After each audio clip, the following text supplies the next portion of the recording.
Doing. Hello, chat. Now we're live. Okay. Seamless. Yeah, we sorry, guys. We've been chatting for about 5 minutes, and I completely forgot to click that little button that says "Go Live." We're a professional team. What can we say? Yeah, I wouldn't mind. It's not the first time I've done it, is it? I do recall doing this once before. Let's do a 5 minutes backwards. So Doctor Who, B&M. Tell us about that, Gareth. Yeah. As I started off saying, there's not much to talk about this week, so it's just going to be some general meandering. But today, some news did drop.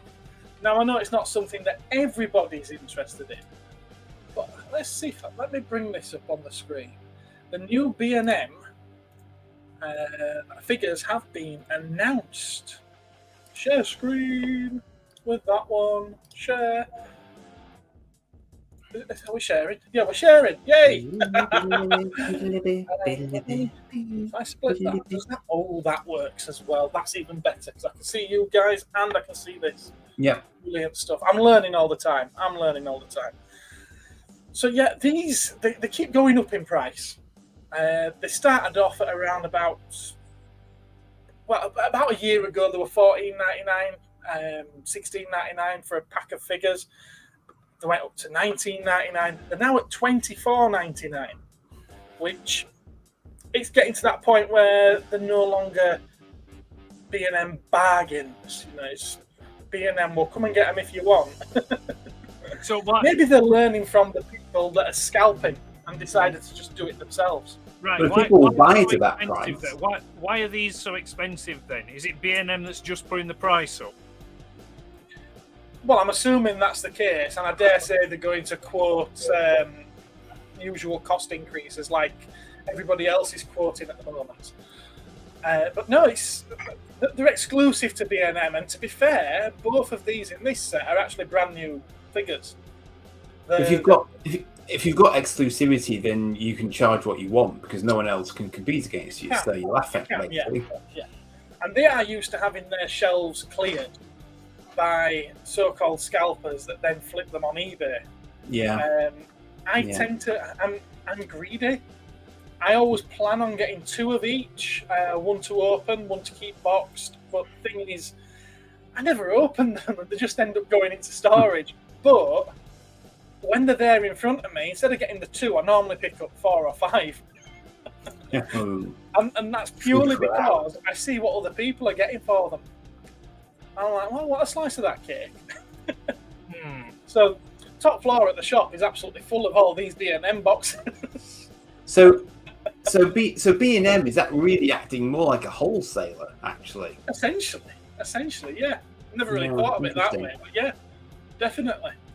But yeah, anyway, the announcements are this one. It's I'm loving the new packaging, by the way. Let me see if I can get you a picture of the previous packaging.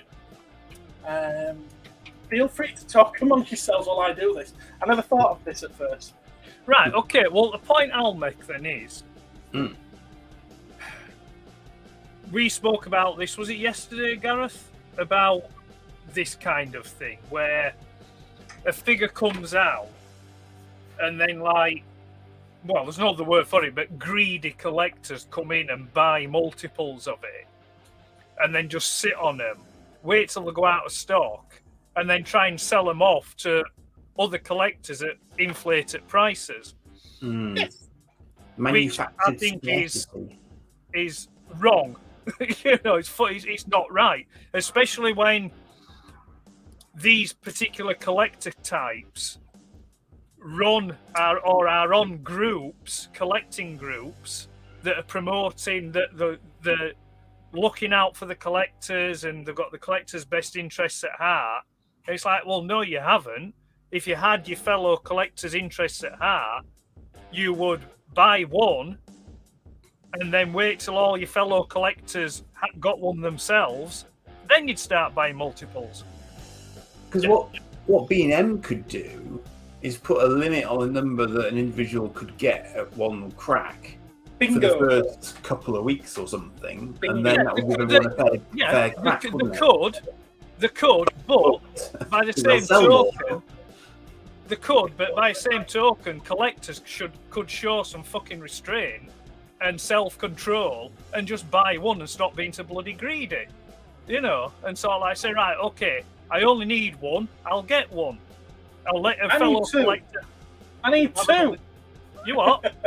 I need two. Why do you need two? One to keep in the box and one to keep in the box because I keep meaning to open it and never do. Well, just buy one then. No. Because if I only buy one, then Jim Bob behind me is going to buy the other 10 that's left and he's going to sell them all. So why shouldn't I have some to sell? That's the free market economy, kids. And do you know who I blame for this? Maggie Thatcher? On this particular instance, there is manufacturers. Yeah, I don't think that these should be B&M exclusives at all. They should be available everywhere. Thatcher, anyway. they should be available everywhere. But I also think that B&M, if they're going to keep them as exclusives, they should bring a shipment in, put them out, everyone goes nuts. More stock comes in. They put them out, people go a little bit nuts, but then there's still some left for everyone else. Because they've got some more coming in as well. And then they're going to sit there on the shelves and everyone's going to be able to fill the boots. But they don't do that. They just get one lot in and once it's gone, it's gone. Rationing might be the way to do it. Yeah. I think the way that they drop them is ridiculous as well. They don't even hit all the stores at the same time. Which creates... that's down to distribution and planning. Is that, you know? Well, I think planning definitely. that will be a head office store distribution decision that they're just not doing it properly. They're not doing the job properly. So they'll have a bunch of stock at the warehouse and they won't send it out to individual stores as they should be doing. You know, they'll be allocating. What they'll probably do is they'll allocate certain stores where they know that particular type of product has sold well before, and they'll prioritize them stores, and then low priority stores, you know, may get some or they may get none. You know, so it used stuff like that used to happen when I used to be stockroom manager for Habitat donkeys years ago. You know, over 20 years ago. You know, there'd be particular lines that would only sell through certain stores, you know, because it was either a price point specific or it was just, like I say, it was a particular line that would sell well at a particular, you know, location. Yeah, makes sense. Yeah. Sorry, Gareth, can we just turn music down a little bit? Because I feel like I'm having to shout over it. Your connection just keeps dropping out, to be fair. My connection keeps dropping out? It shouldn't do. It sounds right to me. I've not noticed. He's gone silent a couple of times while he was talking for me. Yeah, it might be your end. No, it's fine. I think you've accused me of that in the past as well, so I don't know. Maybe it is my end then. Oh dear. It looks all right. Bit of tish. Where we at? Yeah, right, okay. I'm going to try and show you the previous packaging. It won't let me show multiple screens at once, so... He's a bit in the shadow of that box, isn't he, in that corner? Right, okay, so this is the packaging that we've had since She Who Shall Not Be Named became the Doctor. I've always felt that this was really bland. It looks a little bit knock-offy, doesn't it, somehow? Yeah, I've just always felt it looks quite wishy-washy. I think there's a certain element of...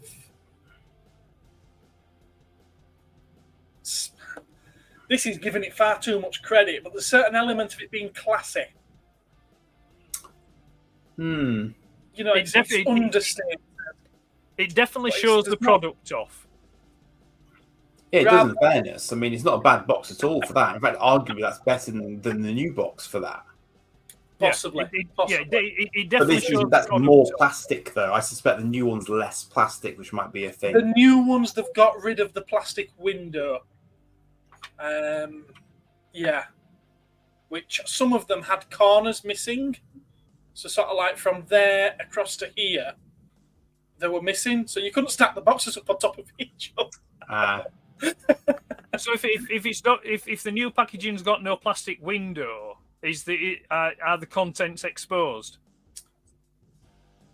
No, they had a plastic. They had a sort of vacuum form plastic on them, didn't they? Right. The latest ones, the items have been exposed. Right. But yeah, some of them did still have sort of like the Daleks stuck onto a piece of cardboard with a blister. Right. Yeah. So there was still plastic involved. But more recently, they've had just being able to touch the toy, which I don't like. Oh, really? Wow, Yeah. that's brave of them. All right, we'll bring these back up again. God, I remember when I used to get Imaginext stuff for my son. It was like Fort Knox getting those off the cards. They had those little plastic ties on them that you had to sort of, yes, I know which ones you mean. you know. Yeah. That was... But no, I do have to say I really like this packaging. But again, we've gone to a blister over the figures. Yes, that's what I was going by. I was going by that one. We've got a blister over the figures.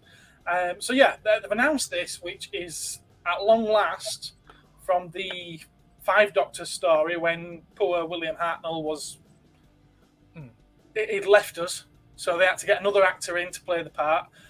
So it's a new head sculpt altogether, and his outfit is a little different. New head sculpt. It's a new head sculpt, and it's a little bit different in the costume as well. So, and then you've got a Dalek, which you will think it looks similar. It's got brand new dome lights. It's got an extra piece of plastic added below the neck section, because this particular one was the first one where they were slightly taller. And I think this is the first one where the black elements are a gloss black. So you've got matte and gloss together. Well, you've got Matt Goss. Well, he's a member of Bros, is it? Yes, yes. It is a nice looking Dalek. It's a nice looking Dalek. It only appeared in one episode, though, very, very briefly as well. Right. Very briefly. But that new packaging, though, just scrolling down, look at that new packaging. To me, I mean, to me, it's a waste of time, is that? They might as well just be selling them on a blister card. Yeah, I don't disagree.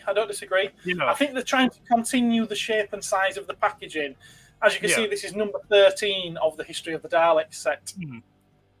So they're probably trying to finish off these sets in the same size packaging, although they've changed the artwork drastically. It's an interesting one, though, isn't it? That because in terms of if you're a shop trying to present them, is it preferable? And Gareth, I dare say you might have a view on this. Is it preferable to be able to present a wall of boxes versus stacking, X number of blister cards, X number deep, and sort of trying to form a sort of a visual presentation like that? Or do they just become a bit lost if you're putting other things on the same rack? I don't know. I can see that. I mean, the problem with those is presumably you can't get as many into the same volume as you could cards. No, you couldn't, because the boxes are wider.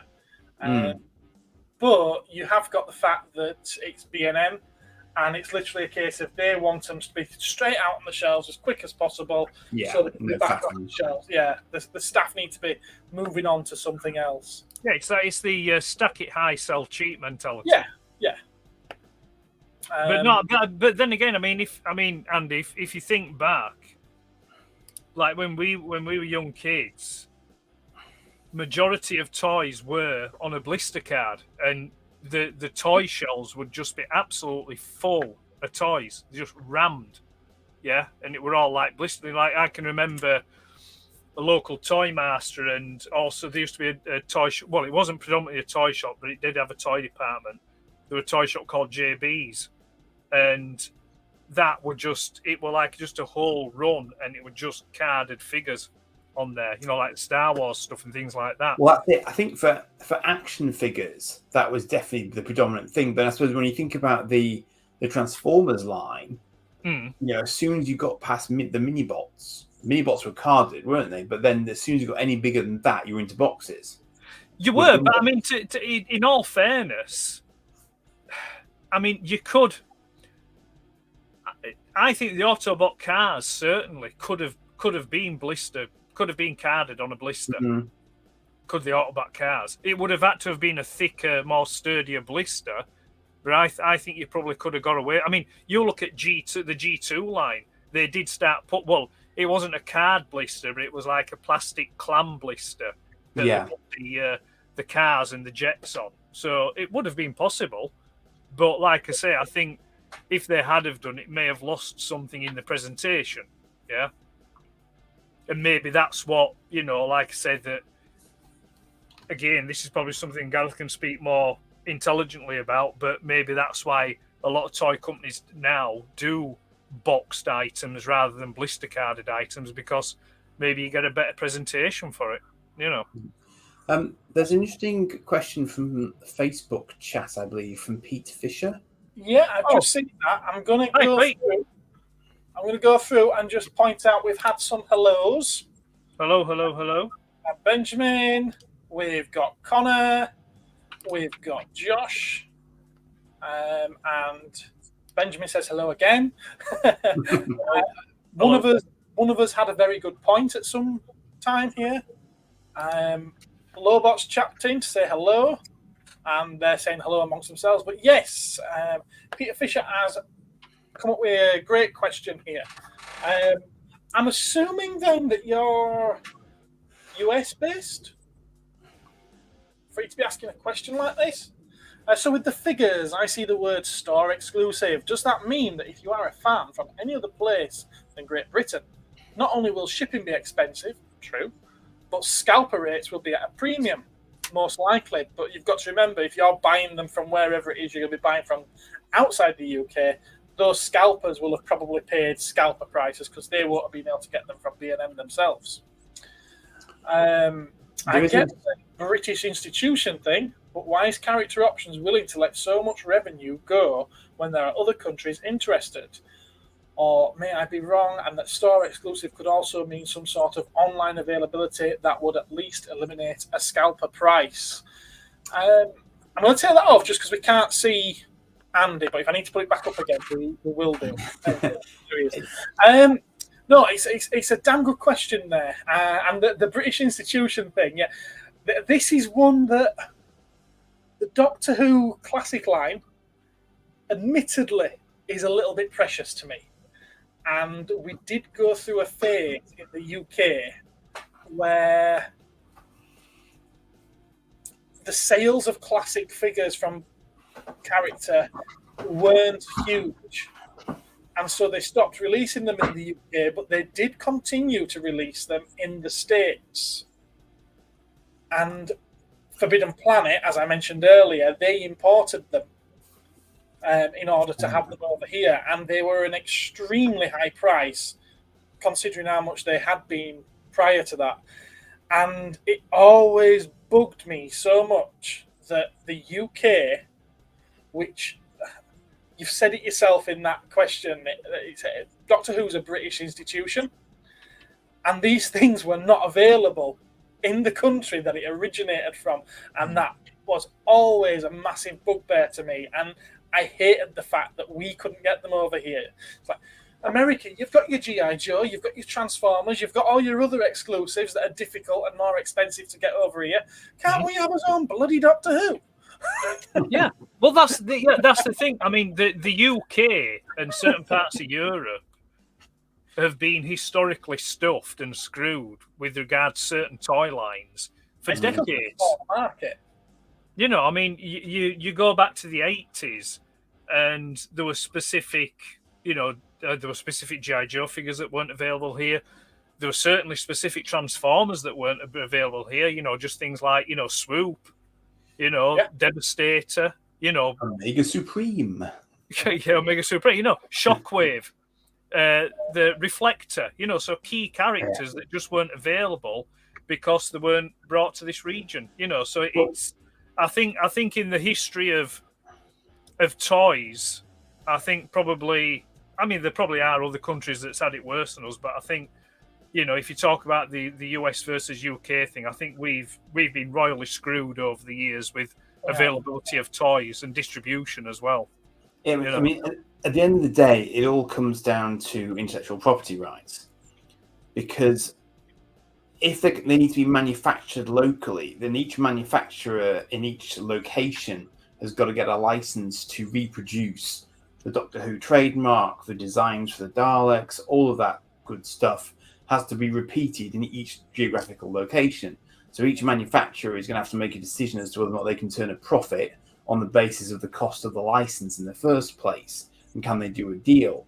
So if for some reason the geographical location doesn't get a manufacturer producing locally, then it's down to a question of, can a distributor get a license or an agreement with someone else to import it into that country and resell it and become a reseller at that point. So there's all sorts of legal shenanigans and import costs and all that sort of good stuff involved with it. And we may find that due to good old Brexit, we could become potentially more isolated, because we'll be treated as an entirely distinct geographical location. But as Edward was saying, we've had that in the past, because in the past, Europe hasn't been treated as the complete whole. We've been treated as Great Britain as an individual element of it. So, did you just call me Edward? No, Ed, I said. Oh, I thought you said Edward. Who's Edward? Your birth certificate, you might find out. I don't think I did. Just be beer talking, I don't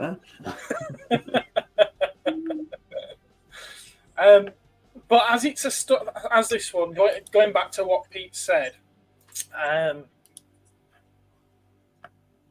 as it's a store exclusive, yes, it should mean that there'd be some sort of online availability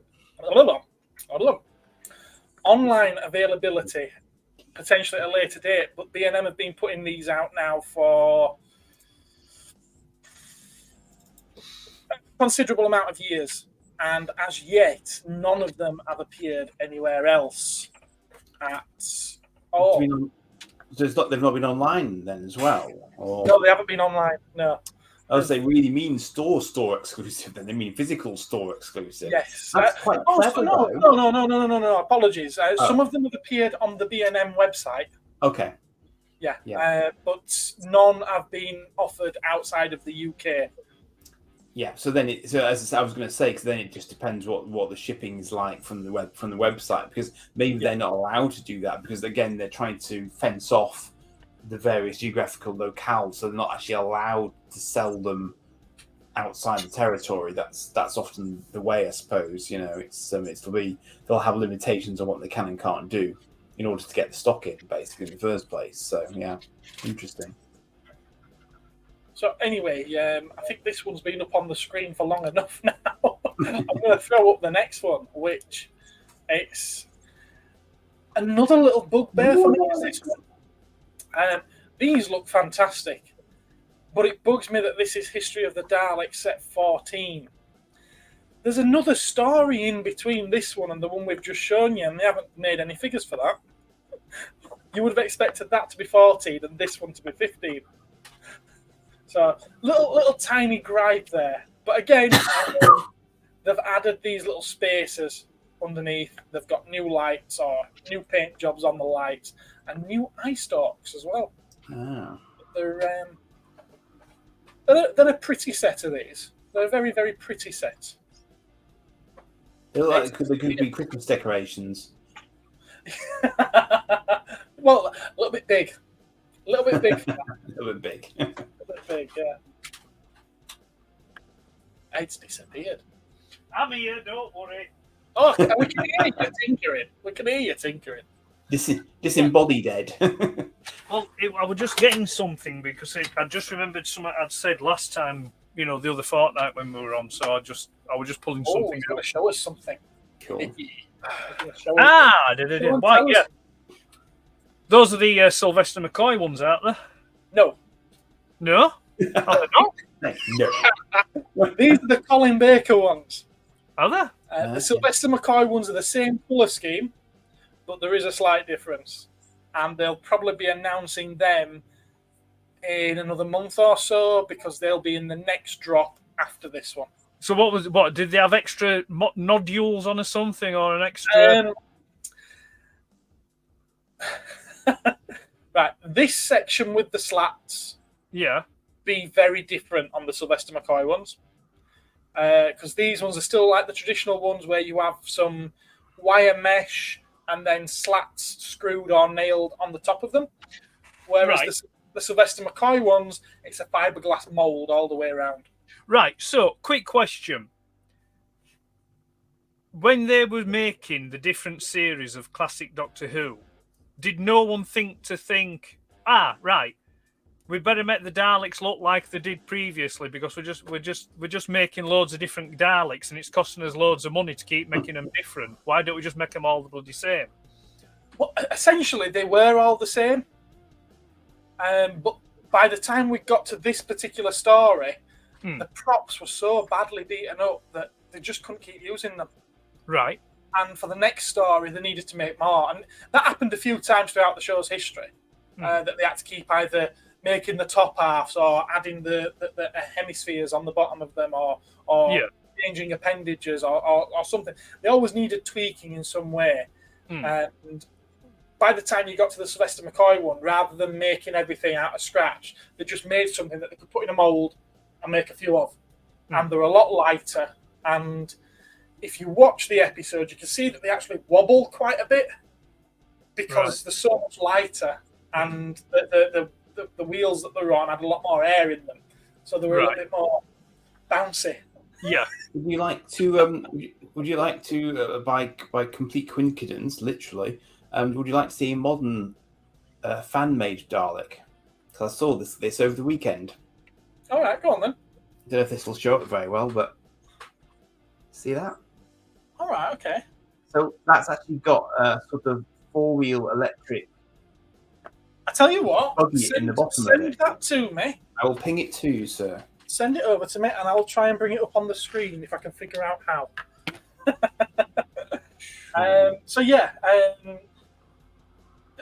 The plunger on the Sylvester McCoy's one was gold. The eye stick was gold, and it had brand new ear lights, as well as a couple of other little tweaks and differences. But it was supposed to be this. And you've got to bear in mind as well, when the BBC was making these shows, they weren't expecting people like me to be going, oh, that's a different prop than what was in the last serial that we saw 2 years ago.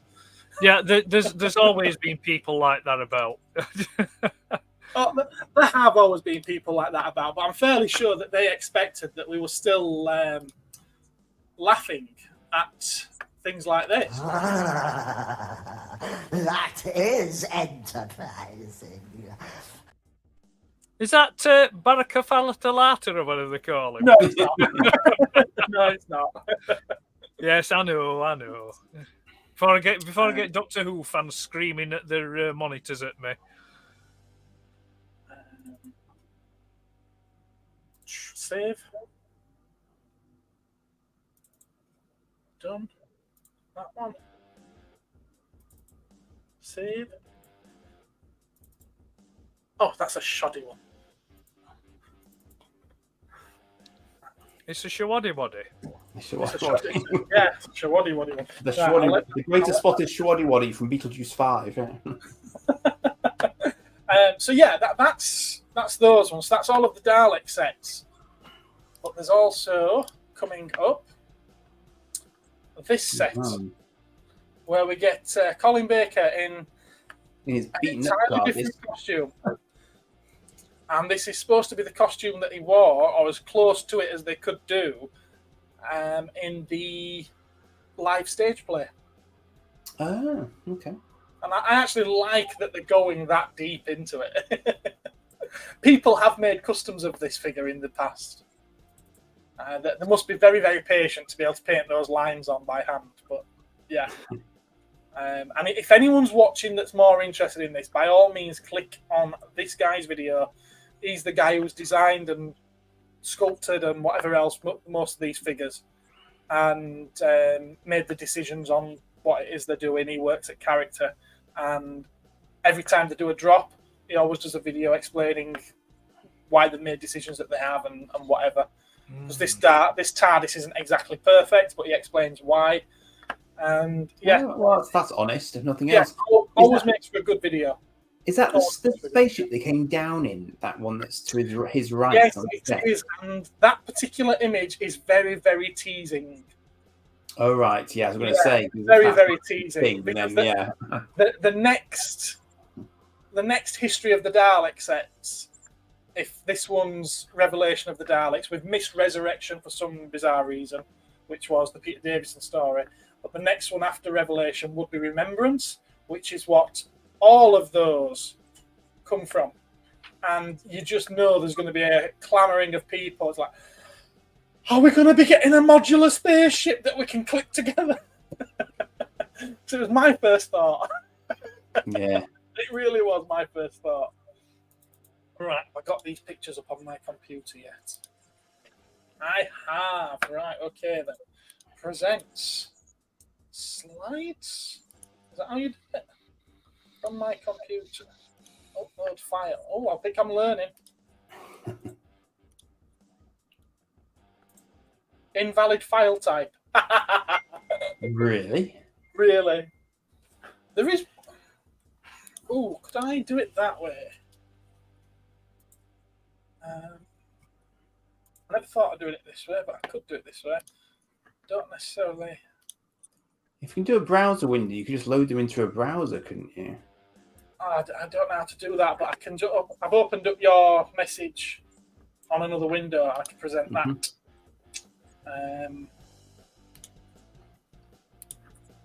Which is here. There we are. There we go. So this chap's on Facebook apparently. It's called Dalek 20. So he's got like an electric wheelchair type setup inside there that he can sit in, and he can see out of the mesh at the top. And he's using sort of like a mobile phone camera and stuff, so you can see behind him when he's going backwards. Because this thing shifts. It shifts. It's got 4 wheels. So he was going over all sorts of terrain because the bottom phalange bit is actually rubber. Yeah. So it can take knocks. So it'll shift with the terrain. Is that that looks like a Peter Cushing one, does that? Is that like an Invasion of Earth one? It is. It was, yeah. Yes. Yeah. So 1965, I think, was it? Because it looks, I mean, it might be the photo, but it looks narrow.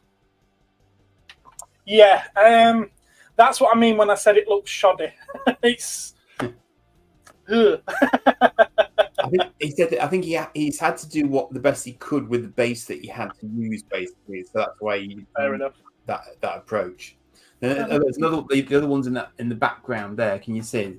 I think that was static, but just about. Let's see if I can present the things that Ed sent me over. We currently support Google Slides, PowerPoint, and PDF. Okay.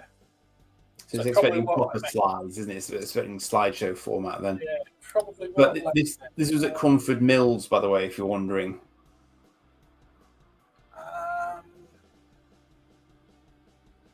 It's in Derbyshire.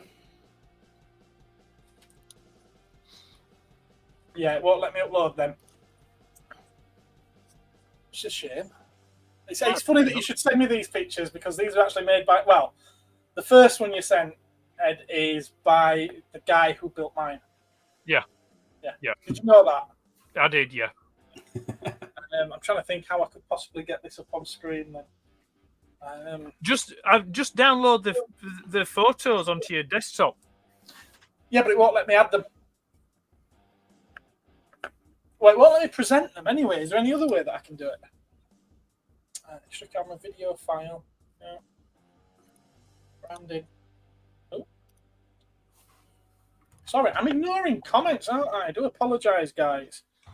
We have a please God no. I'm not sure what that's referring to. I think that was referring to the Doctor Who costumes colours. Oh, fair enough. Fair enough. Any dream will do. Yes, fair enough. Can I add it? I can add video clips. What file format are you trying to do? I'm just trying to put the files up that Eddie sent me. I don't know what they are. They're just They're on- photos. They're on JPEGs. Oh, can you not do file open with and then just send it to a? Are you on a Mac? I'm on a Mac, yes. Ah, right. Okay. Interesting. How about... Tell you what, you two talk about amongst yourselves for a minute. I'll do a show and tell, shall I? Yeah, you do a show and tell. That sounds like a cracking idea, does that? Behold my mighty imagination gun. I've seen this video. You've seen the video of that? This is my Toytronic Phase 4 electronic rifle. Laser rifle, even. It does this. Exactly. Thank you. Thank you for the audience participation. So this I had when I was knee-high to a grasshopper, and it was my sort of go-to laser gun for school plays and all sorts of stuff.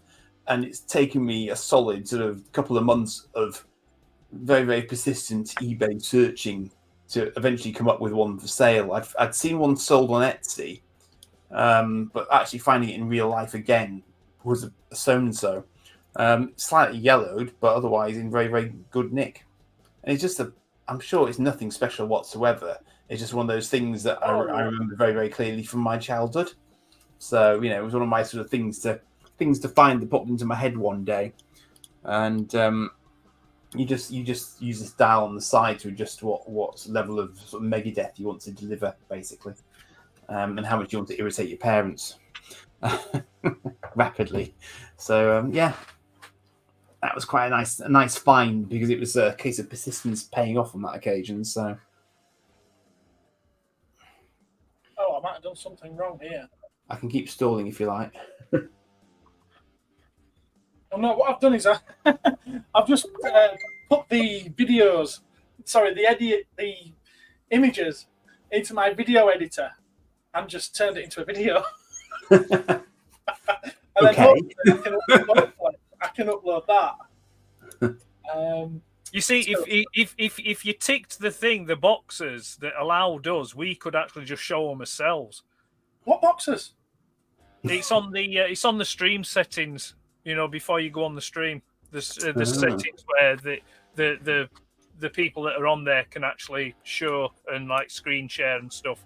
You've told me this before, but whenever I've seen Maybe we need a more enhanced version of it. I can show you another thing I picked up over the weekend on the Saturday. Now, one of you might be able to immediately tell me what the proper... I think this has got a short name, but I got one of these. I always press the wrong thing for that. I can't remember what it's called. Is it? Imperial Shuttle, basically. Yeah. I'm sure it's got a proper little short name, because what were they called? This series of the toys, Mini rigs. mini rigs. Thank you. Yes. I don't know. I don't know if that's the official term or if that's just a fan coined term. Yeah, I know what you mean. Because there was a whole range of these that were sort of more affordable than most. But I thought this was quite a nice example, because it's still got the stickers on the Yeah, ISP6 it's called. What? ISP6. ISP6. I knew it was a number and 3 letters. I couldn't remember what it was. My favourite were always INT4. INT4. Was that the dark one that looks a little bit like K9? Yeah, it went in the ATAT. Oh, yes. Yes, it did, didn't it? Yeah, I remember that. Yeah. I suspect this one probably would as well when you fold its wings up. It's possible. Yeah, it could do, yeah. Maybe. Possible. Yeah. And then there were Cap 2, which was like, you just put Bosk in that. Bosk went in Cap 2. Int 4 were just like usually a TIE pilot or something like that, or a snowtrooper. But it's quite clever, because, I mean, you only actually need sort of 2 fingers to be able to just fly it around. Yeah. But it also means if you use your imagination, it's also a Battlestar Galactica Viper. Yeah. Pretty much, isn't it? So it could be any number of things if you want it to be. That's the thing. That's what I quite like about it. It's not so Star Warsy. It's not. I've got 2 of them there. What? Oh yeah. So he has. No. what you've got there behind her is the Mysterons. Yeah. It's like that, or he thinks he's the Saint. One of the two. Yeah. Yeah, there they are. Look. Two There of they them. are. That's 50% of the world's population on one YouTube video, because they're actually quite hard to get properly intact. From the auctions I've seen, they're relatively unusual to get nice, fully featured ones. So I was quite pleased when I tripped across that. Yeah. If this fin is designed to slide off, it probably is, isn't it? This top fin. I'm not going to try it. I'll just break it. Give them my luck, but well, I do love the. I mean, I'd sort of forgotten. I think how much detailing there actually is just on the sort of the skin of it. It's not just kind of plain plastic. They could have just done that, but actually, there's quite a lot of.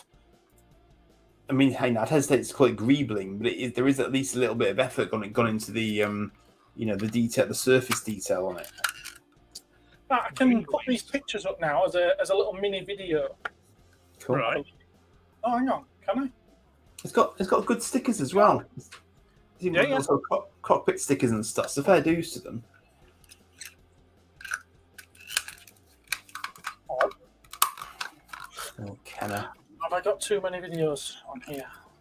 Delete that one and then it might let me put this one up. Just put this price stick on. It's no good. Processing. It's better.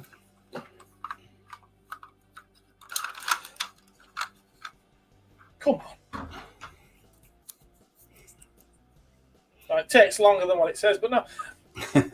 What, were you showing something else, or was it just the Imperial shuttle?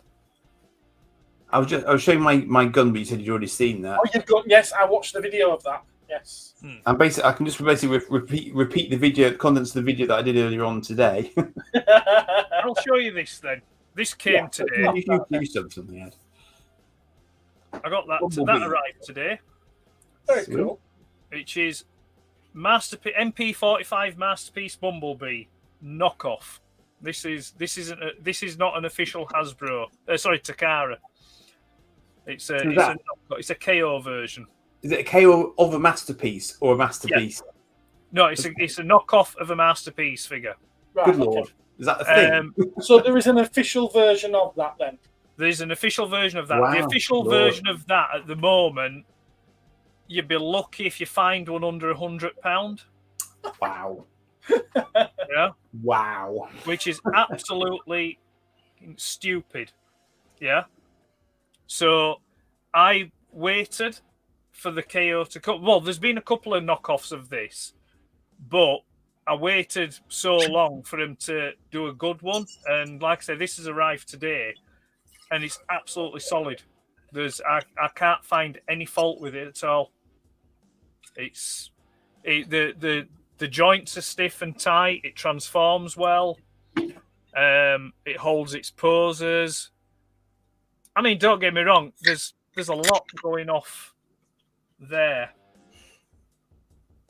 There's a lot going off there. You don't do product placement here. It's what? Him not doing product placement, he says. Who's doing product placement? Not me. You are. You're hijacking my I have no show. idea what you're talking about. Other Coca-Cola brands are available. So, yeah. There we go. But I have to say, it's really nice. It's really nice, is that, Ed? What? It's really nice, is that? It's all right. It's In fact, I'd go as far as to I'd buy that for $1. Oh, that's from that film that you don't like. RoboCop. I never said I don't like it. You did say you I didn't just like think it. it's overrated. No. I have witnesses that say that you didn't like it. But anyway, so that was the previous version of MP Bumblebee. Okay. So they've tried to make it, more in line with how he looks in the cartoon. Wow. as opposed to... I prefer Yeah. I prefer the fat one. You prefer the fat one? I prefer the fat one. There's things to like and dislike in both, to be fair.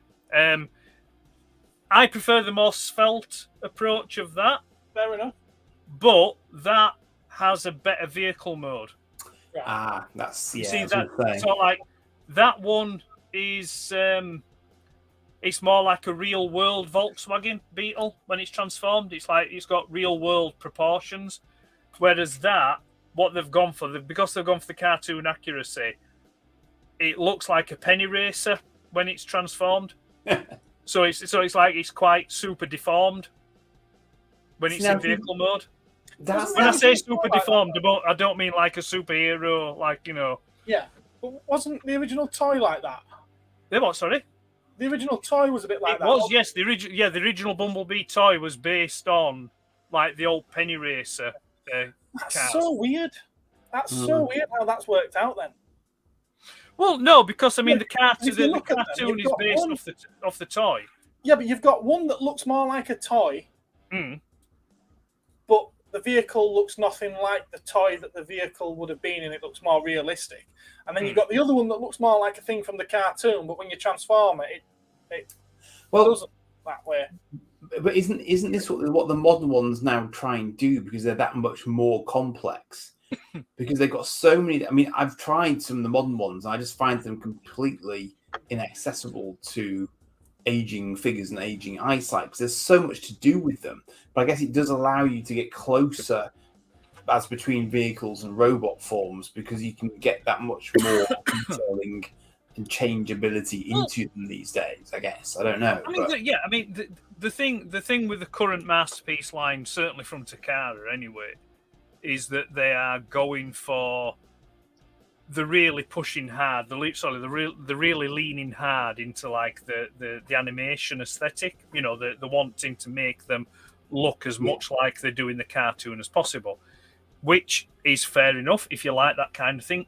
Personally, I don't. If I want a Masterpiece figure, I want it to be an amalgamation of all the inspiration. So a little bit of the characteristics from the cartoon, from the toy, you know, etc., things like that, and also maybe a little bit of real world as well in there. I want it to actually look like a robot, you know, and a vehicle, rather than it just looking like a bland chunk of plastic, you know, which I think a lot of the Masterpiece figures now are starting to do. You know, there's no greeblies on them, shall we say? There's very little detailing to them.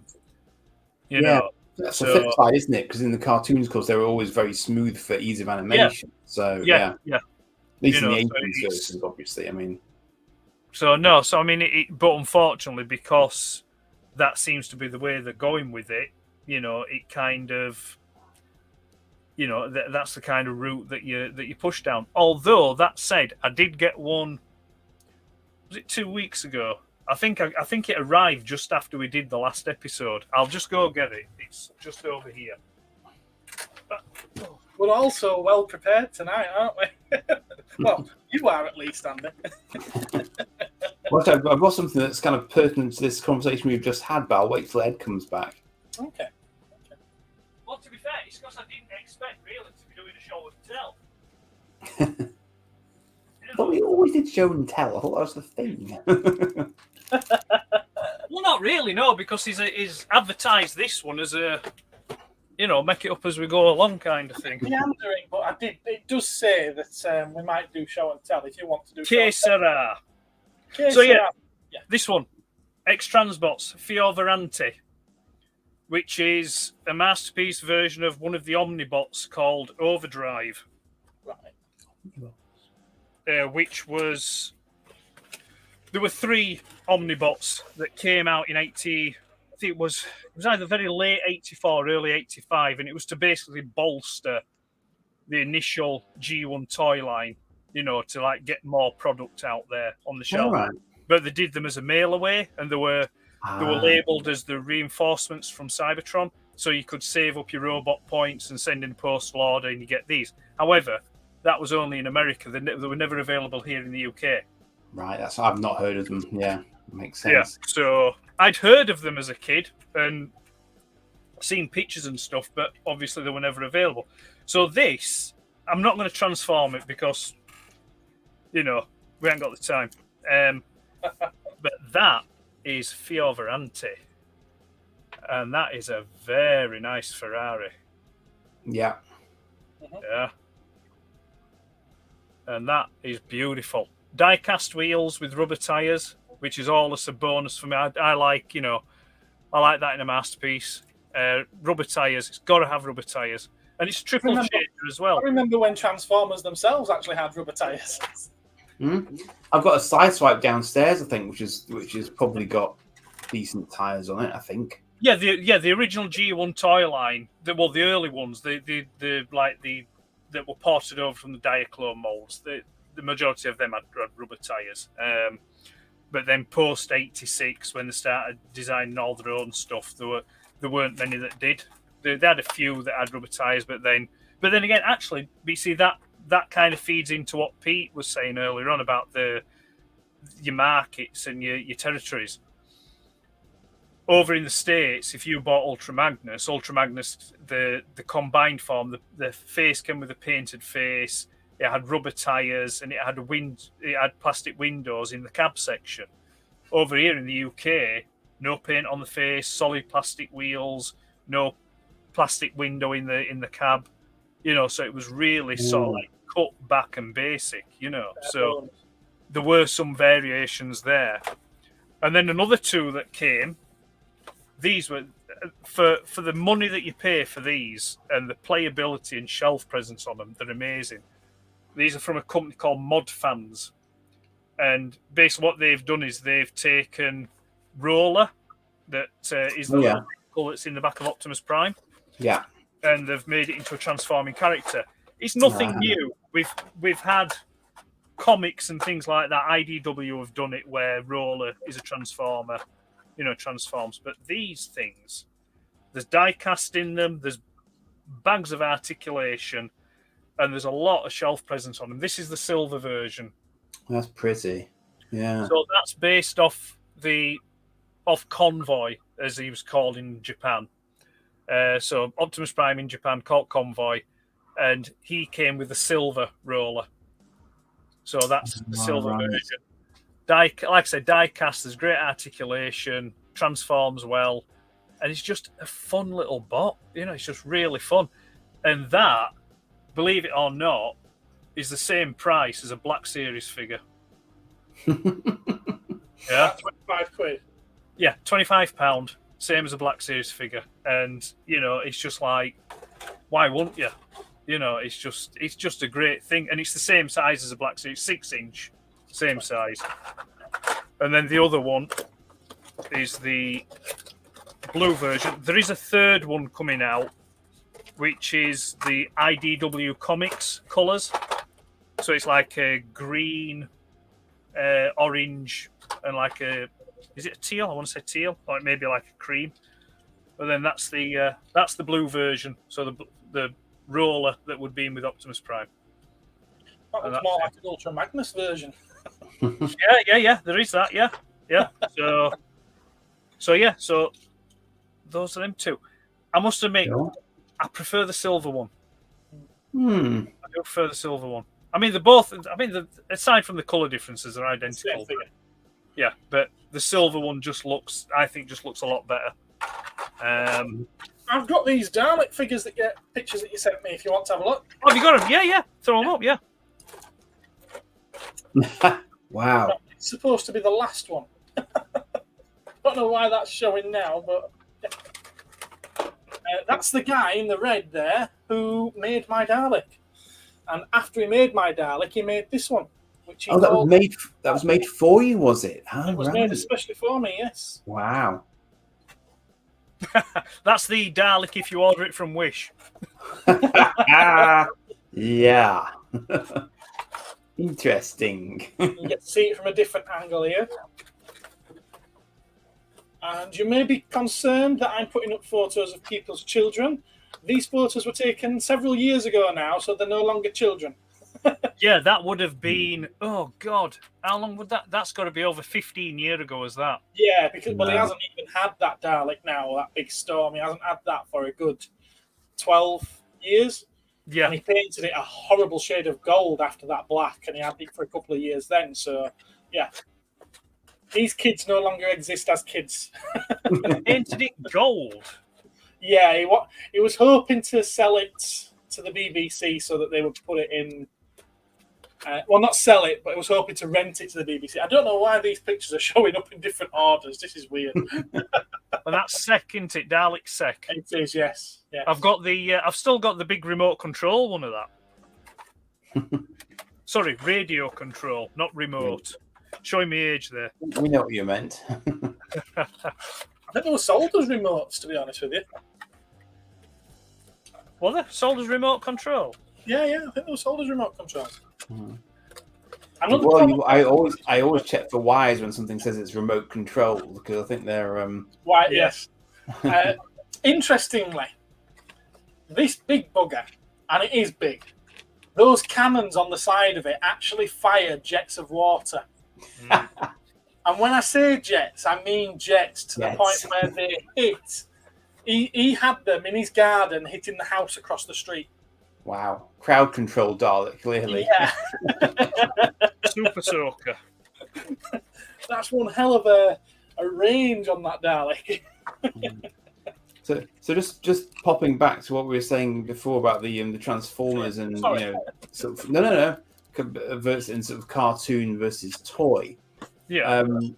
Gareth may have seen this already, but I randomly landed myself over the weekend.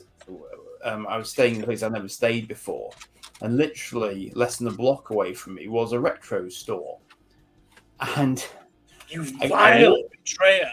yes, I know, but it was actually many records. It wasn't toys. But so I went through the front door, closed it behind me, and went. And hanging on the back of the front door was this, and I've never actually owned this before. This is issue 1 of the UK Transformers comic, which was fortnightly at this point in time. And it's interesting because if you can make it out, you see that Optimus's arm isn't quite solid there, and his head isn't quite a normal kind of comic cartoony Optimus head, and neither is Soundwave's, and that's because at that point in time, you can even see that Soundwave's got the little slider on his arm for its fists.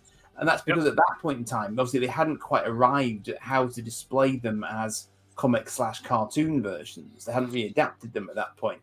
So, and weirdly, that's Soundwave versus Optimus, which is, as I said on that video, is kind of an odd grappling pair because normally it would always be Megatron versus Optimus in the comics traditionally.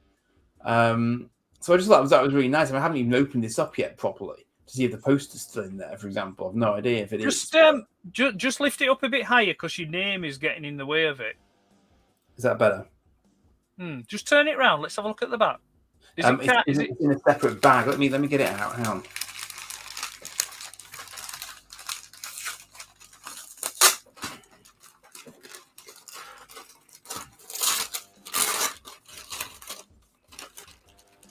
I hate when people put sellotape on these things because the odds are your comics are always going to catch it when you pull it out.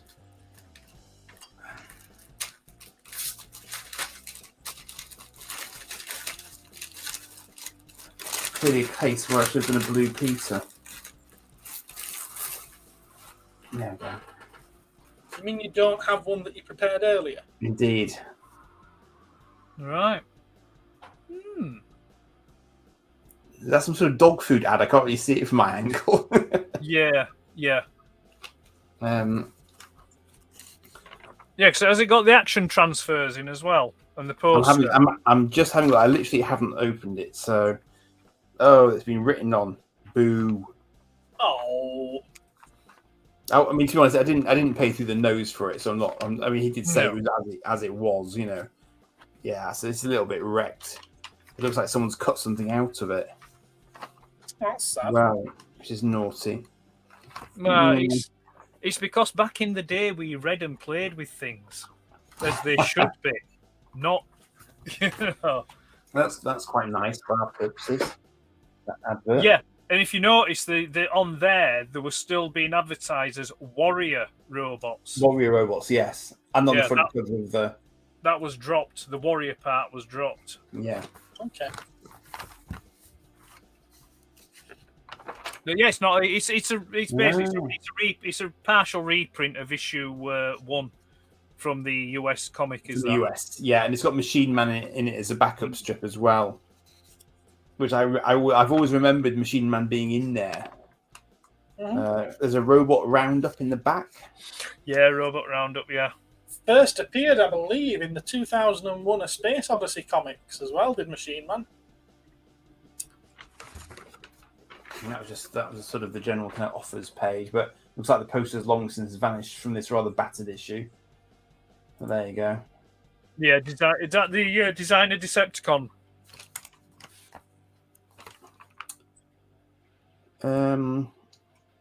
Transformers Data Bank coming in. Transformers issue 2, plus an Autobot poster. Right, just out of interest for the Doctor Who fans, the artist that did the cover on that was a chap called Jerry Paris, and he also did artwork for Doctor Who comics. Okay, the Marvel ones, obviously. I'm assuming so. It'd be in the UK ones because that Marvel UK. That cover is a UK piece of artwork, you know, for that printing. I wonder what somebody cut out of that page. It's quite interesting though, isn't it? Because that's got it's Jazz. Kryptonian form. It was a picture of the Jazz toy in robot mode and vehicle mode. And that's why somebody's nabbed it. And it was a competition to spot. It was spot the difference competition to win a Jazz toy. If you look at my Instagram feed, you will see the advert. Yes, properly. I have that very issue. Yes. Let's see if I can find it for you. Oh, the post. It'll probably be quite a long way down my feed. It's going to be a long way away, is it? It's going to be a long way down, I reckon. Yeah. Oh, right. Never mind then. So I wouldn't. Yeah, it'll be far down. In fact, but then again, I could send you. Let me just have a look. Yeah, but I'm not going to be able to see it. I'm not going to be able to post it. Here we go again. All right. I sent you one on Facebook. I sent you one on Facebook Messenger. I was going to say, if you send it on Messenger. Do you want me to put that up? It might display your name. All right, can't you just crop that out? Can't you just show the? I'll WhatsApp it you then. No, even then I can't actually. It doesn't show your name on it. So yeah, I can do if you like. Right, up to you. It just ties in. You know, the other week, Andy, we were the show and tell, and I showed you that little petrol pump. Yeah. That's the garage that it's from. Oh yes, okay. So you can just see them faintly down the bottom part there. Well, that garage, that car garage thing, my dad made that for me. Wow. And like I said, so I can't really tell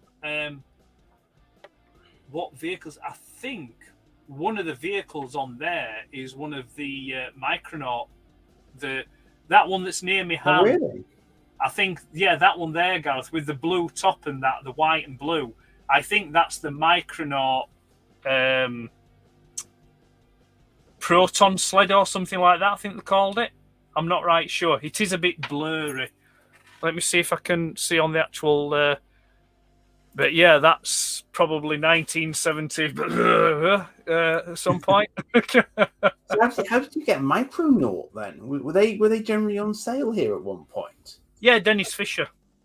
Okay. Oh, okay. Yeah. Dennis Fisher were doing them. Yeah. And once again, I would like to point out that showing a picture of a child on this channel, this child is no longer a child. It certainly is. But I'm loving those dungarees. Oh, they're awesome. I had a pair as well. Probably 10 years after this, but I had a pair. It might even be bloody 15 years after that, Gareth. I don't know. You are about 10 years older than me, aren't you? Sorry. Yeah, 10, yeah. Oh, no, it's not. It's some kind of Right, I think I know what that is. It's still quite blurred, but I'm zooming in on the original photo. I think it's an Evil Knievel dragster. I'm going to say it looks like a dragster to me. Yeah, I think it's an Evil Knievel dragster because I had a couple of Evil Knievel diecast cars. There was like one that was, what would it call? Is it a funny racer or something like that? Or funny, and it was like, it looked like a stock car, and it lifted up, did the whole part of the car, show the engine and stuff inside. Yeah. It's The cheeky grin that I like. I think that's What's happened to it? Oh God, it just grew old and jaded. And just at the top, you see that top shelf? Yeah, with a little bit of yellow. Yeah, that. I keep looking for one of them. It's probably about so big. And it was a translucent plastic helicopter. All right. And it was like clockwork. And when you turned it in, you could saw all the gears and cogs moving inside it. All right. I know what you mean. It's what? I know what you mean.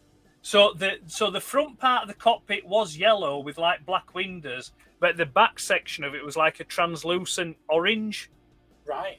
Oh. And then, like I say, it had all this clockwork inside, and then like the rotors would go around, and you could see all the cogs moving about and that. They had some similar toys when I were a kid. Hmm. They were clear translucent rather than being a coloured translucent. Yeah. The cogs and everything inside were brightly coloured. Right. And it'd be like a friction-powered train or a friction-powered truck.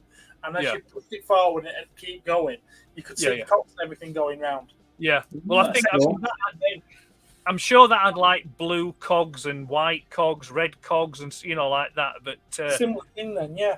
Yeah. You wound it up and it used to trundle across the floor with the rotor spinning round and that. But yeah, I used to have quite a lot, and there was another helicopter I had, which was forget who made it now. Yes, thank you, Benjamin. Yes, egg with hair. I used to have lovely hair. It was a over in America they call it a Sikorsky, but over here it's called a Sea King helicopter. Yeah. And it was die-cast, probably about so long. And it used to take one AAA battery in it. And it was like two-tone, white at top, blue at bottom. And that used to have a spinning rotor, but it also had like a cable that came out of the bottom as well. And it would like winch up. See, I was going to say Dinky, but then I don't think Dinky ever went as far as having motorized stuff in them. Yeah. I'll let me see if I can Fisher Price have done motorized stuff? It's what, sorry? Would Fisher Price have ever done motorized stuff? No, I don't mean Fisher Price. I mean Playmobil. Hang on a second. Hello? Yeah, can I phone you back? All right, I'll speak to you in a bit. See you, bye. It's my back door, bitch. She keeps phoning, the most inappropriate time. Like Commissioner Gordon. Yeah, I keep telling her, don't phone me when wife's at home. It's not on. This is where I need another video clip, Ed. Why? Biff from Back to the Future. Say hi to your mom for me. Yeah. I hope she's all right anyway. I hope she's well. She's sound. She's sound. How are you, sir? Always look after your mum. Yes. Right, it is. That helicopter, it's a Dinky. Oh, it's a Dinky, is it? Oh, it is Dinky. Yeah, it's a Dinky 724. And it came with, of all things, it came with the re-entry module from the Apollo space rocket. Now you've said it, I remember seeing that in the catalogue, yeah. So you would like basically hold the helicopter, attach the hook to it, and it winch it up. Where is it? Yeah, that's the one there. Yeah, that's it. I'm quick, aren't I? Yeah, that's it there. That's the one. I'm quick when I want to be, anyway. When it's something that I can do. I think, just go back again and go, I think the one... No, that one where it's in like a bubble blister, I think that's the one that I had. It was that one. Nice. Because the reason why I remember that is because my Eagles from Space 1999, came on similar. Well, at least one of them did. Yeah. I think another one may have come with like a. Is it like a moonscape or something? The oldest eagle that I've got came in one of those plastic bubbles, which I've still Right. got. But I think you're right. I think the later ones came in boxes with a sort of see-through frontage, and Yeah. they might well have had, because I've got was it the Zygon Patroller? Hmm. The very obscure dinky that came very late in the day, but they did like sort of boxes that you could make into kind of like landing pads and stuff for them. Right. So that was definitely a thing. Yeah, because There we the are. last the last one I got was the white one with like the hazardous goods barrels attachments, Yes. and that came in like I'm the afraid window so. box. But I think that all over blister one, I think that. Yeah, it was I was just about to say it was either my green one or the blue one that I got in that kind of packaging. Yeah. But yeah, I do miss them. Yeah, I had all three. Yeah, I prefer this packaging. yeah. I Yeah, do. well, that's the packaging my white one came in. Is that? I remember I have a very clear memory of seeing a blue one in that packaging that I didn't get at the time. Right. But Yeah. I've now got one, but I don't have the packaging for it. Yeah, like that. That one or that one? Yeah, well, this is the thing with Dinky. I mean, they do. But the thing is, people put them in different boxes as well. So I think you've got to be a little bit suspect, haven't you, about what's what, really? But yeah, it's a lovely looking spacecraft. Yes, Yeah. yes, Gap. This is pre-recorded. We knew that like you were that. going to say that. I now. had this ready because Yeah. we knew you were going to ask this question. It's like that thing, isn't it? It's like that thing that were on Simpsons where Homer does the voice for Poochie, and he says, "Is this cartoon going out live?" Yeah, alt toys, great, fantastic alt toys. Yeah. That's the thing. You see, that's the thing. I mean, I must admit, it would be very easy to start going down, trying to pick up that older stuff. You know, because there is a lot of, there's I know. I mean, but that's your jam, innit? I mean, it's. I've intentionally chosen a different route, but This is when marmalade. when that nostalgia kicks in, it could be quite easy to just sort of like think, right, I'll just get that, or just get that, and it's a slippery slope. But well, you see, you say that, but then this is an interesting one for conversation, perhaps, because I think my collection is a bit odd in the sense that I've got quite a few mini collections at this point, and they are sort of defined mini collections, if you like. So, like, I'm working at the moment, I suppose you say working. I've got like corgi bat vehicles. Yeah. I think I'm just lacking the big bat copter now. And I didn't really sort of set out to do that. I've just kind of got bits and bats, pardon the pun, as I've been going along. So I've just kind of, those are just kind of accumulated slightly randomly, and I've now realised that's the only one that I haven't actually picked up along the way. So that's the one. I had that one, the one where you get the copter, the Batmobile, and the bat boat. That goes for a lot, surprisingly enough. It's what? That goes for quite a lot in a box, I believe, now. Oh right. Oh no, mine was played with. Like toys should be. It was well played with as a kid.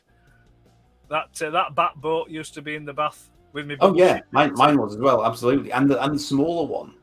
Right. There's a small. In fact, I think that's another thing I might be missing at the moment is the smaller bat boat. Right. I have to go and check that later, actually.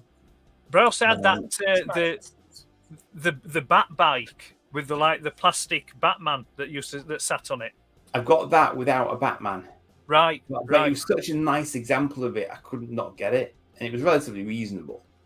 And again, Yeah, I got that at. I'm gonna get the wrong. What's the name of the toy fair near Doncaster? Doncaster Toy Fair. Yeah, but isn't there another one? I think of another one. I don't know. Another name for it. But anyway, yes. But I picked that up from down there. But a question I want to ask you, you might know this because my memory's a bit fuzzy from time to time. I'm pretty sure I had one of those bikes where it had a Spider-Man on. wouldn't surprise me because they were both done by Corgi. Yes, they did. They did the Spider-Man one of those. Yeah, I'm pretty sure I had a Spider because I do remember I had a Spider-Man helicopter as well. I had like a biggish one and then a smaller one. There's definitely a small one. Yeah, I've got the small one.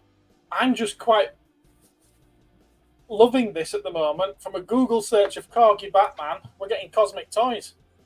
Very Hey, Ha winning hashtag. But yeah, I'm not plugging my business here at all, but look.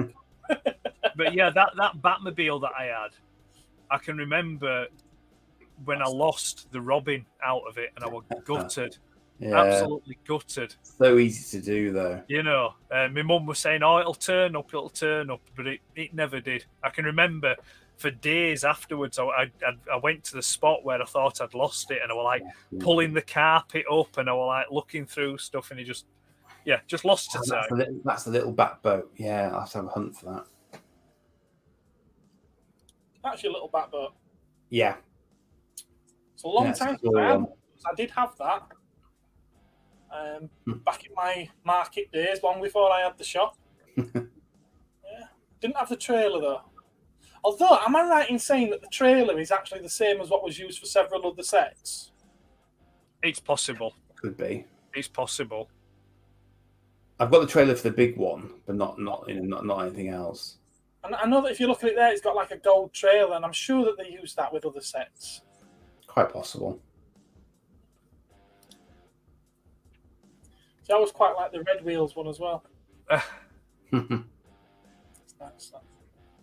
I thought there's a distinction between the one that has the red bat hubcap symbol on it and the ones that don't as well, because isn't that one more desirable?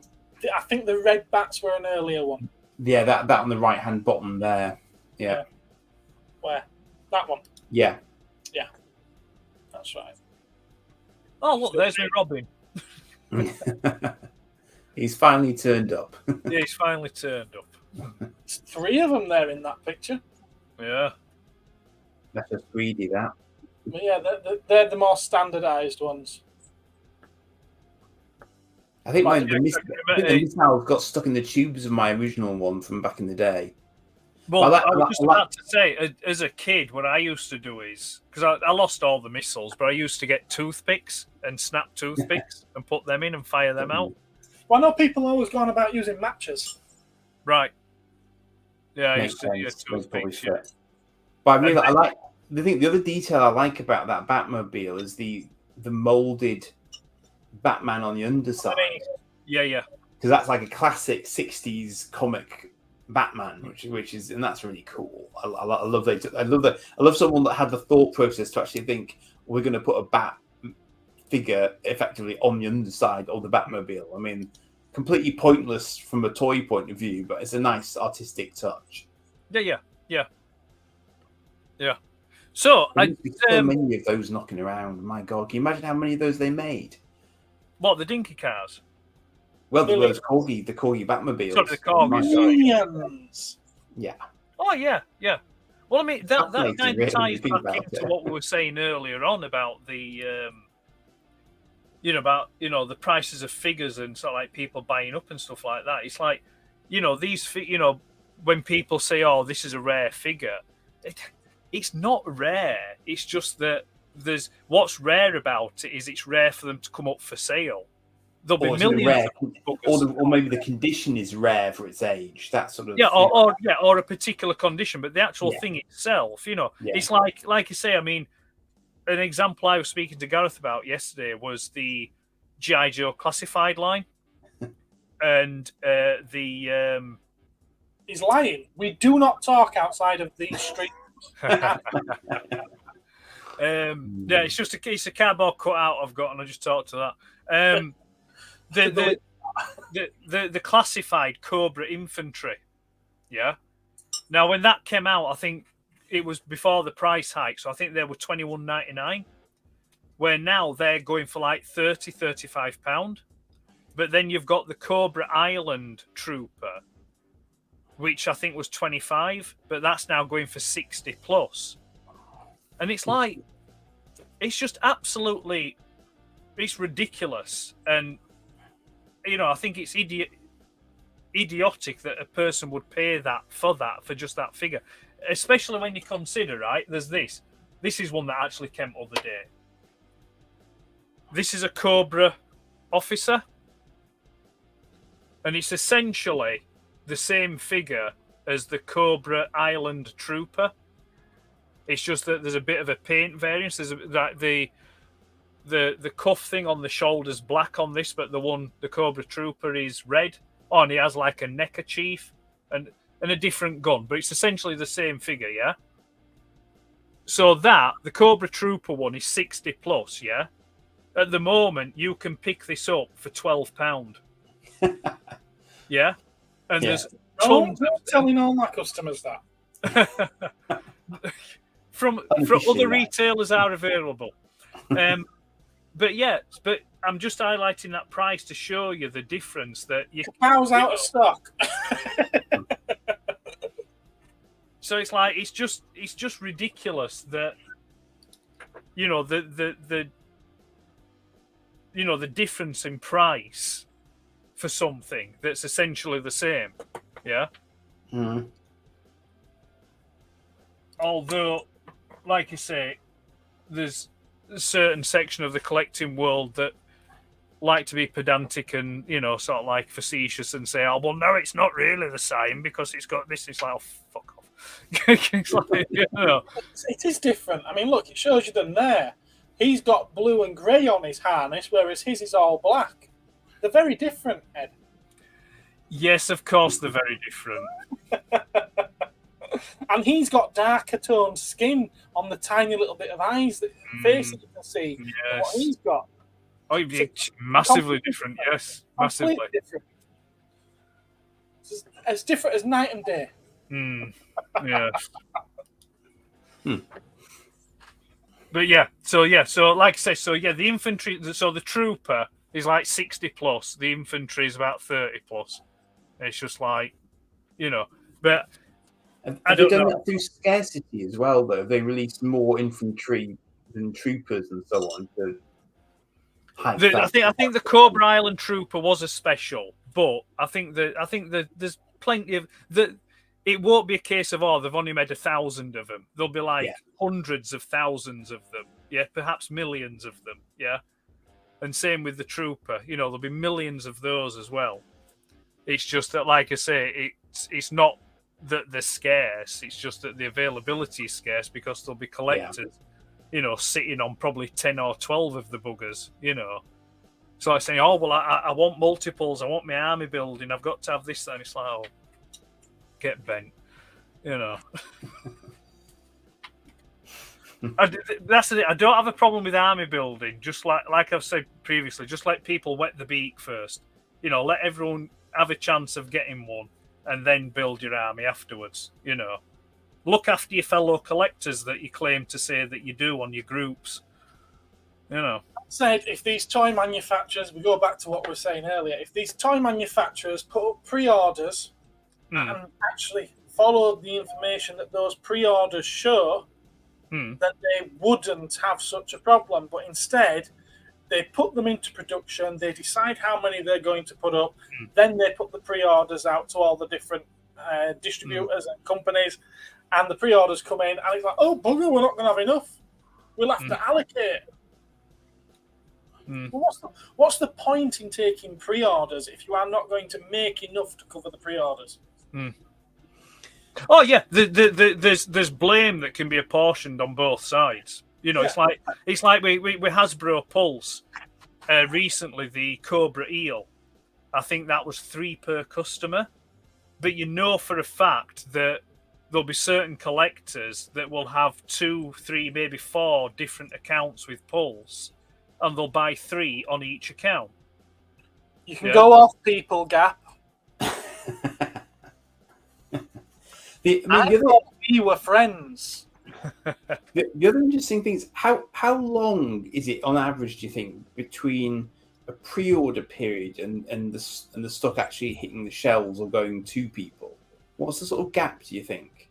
Well, because what I'm thinking here is that if you consider that a lot of it probably comes by boat, then logically they'll have already had to have manufactured X amount to put it on the boat to come across for it to be ready for sale for whenever. So however much is being pre-ordered can't possibly influence then how much is actually manufactured in the first place, which you would think would be why you would take pre-orders to try and guesstimate how many you should be trying to manufacture in the first place. Yeah, I know what you mean. But is that just a psychological thing? So they're sort of going, oh, better pre-order because everyone's going to want this, which generates demand for it, which they can't actually then fulfill because they've only got whatever they've already produced. So there'll be a second wave after it, but it's just to get that surge. Yeah, I would possibly. The only recent example I can think of is the recent retro series. Star Wars retro figures, the set that has like 3PO and R2 and that in. The pre-order for that went up in... Oh, when did it go up now? But it's July, was it? I think it went up after Celebration, Star Wars Celebration. It was announced there. Available at Celebration. Yeah, so it was... Oh, yeah, some were available at Celebration with the convention tax applied. Yes. But yeah, it went up for pre-order on Hasbro Pulse after it was announced at Celebration, and then to be made available, I think it was at the end of that month, later that month. That initial pre-order sold out.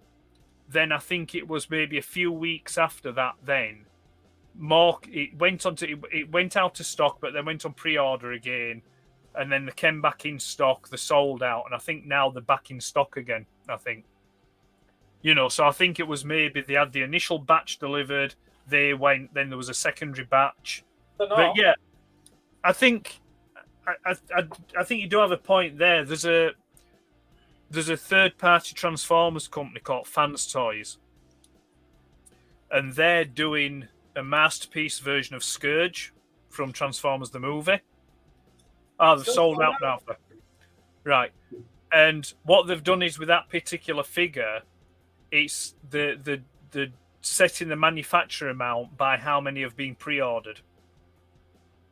Yeah. So X amount of pre-orders, that's how many they're going to make. So it's whether or not afterwards they will do like a full production run, I don't know. But at the moment, Inquisitor, I think it's called, is going to be they're just manufacturing to the amount of pre-orders that have been placed. But you see, for a smaller company, that makes absolute sense because it means they have zero wastage. They've just got, they can do what they need to do and know exactly where they stand, which is great. It's almost like a Kickstarter. It's the same principle as a Kickstarter. Yeah, exactly the same sort of idea. Yeah. So but I would say with that retro collection with the Star Wars one with 3PO and that, I'm assuming Hasbro will have produced millions of those, because they'll be on worldwide sale, I would assume, so, it's not going to be in the hundreds of thousands, they will have produced enough, so what's that? I'm sticking with Nick and also dropping my phone. That's because they're not meant to go up there. The arms have to come off in order for them to go up there. Yeah, well, I had a NECA figure that its arm broke. Yep. Convert. Very brittle. Very brittle. They're not as bad as they used to be. No, well, the thing is, I watched a YouTube video after, because it was my Marty McFly. I got a Marty McFly from a friend for Christmas. And, you have a friend? Yeah, believe it or not, yes. Not many. My inner sanctum, my inner circle is very... Don't want to know about your inner sanctum. But yeah, I watched this YouTube video, and apparently this YouTube video was advising people with NECA figures to run them under warm water first before moving the joints. No, I'm suggesting that you are being not rough on your figures, but you're allowing your figures to be rough with you. And so basically the joints didn't break. Interesting, to make it more malleable before you start. Yes. But I can remember, I've still got it. An old Movie Maniacs Robocop. And I think I went through 3, maybe 4 of those concurrently. He was like, bought it, opened the package, broke.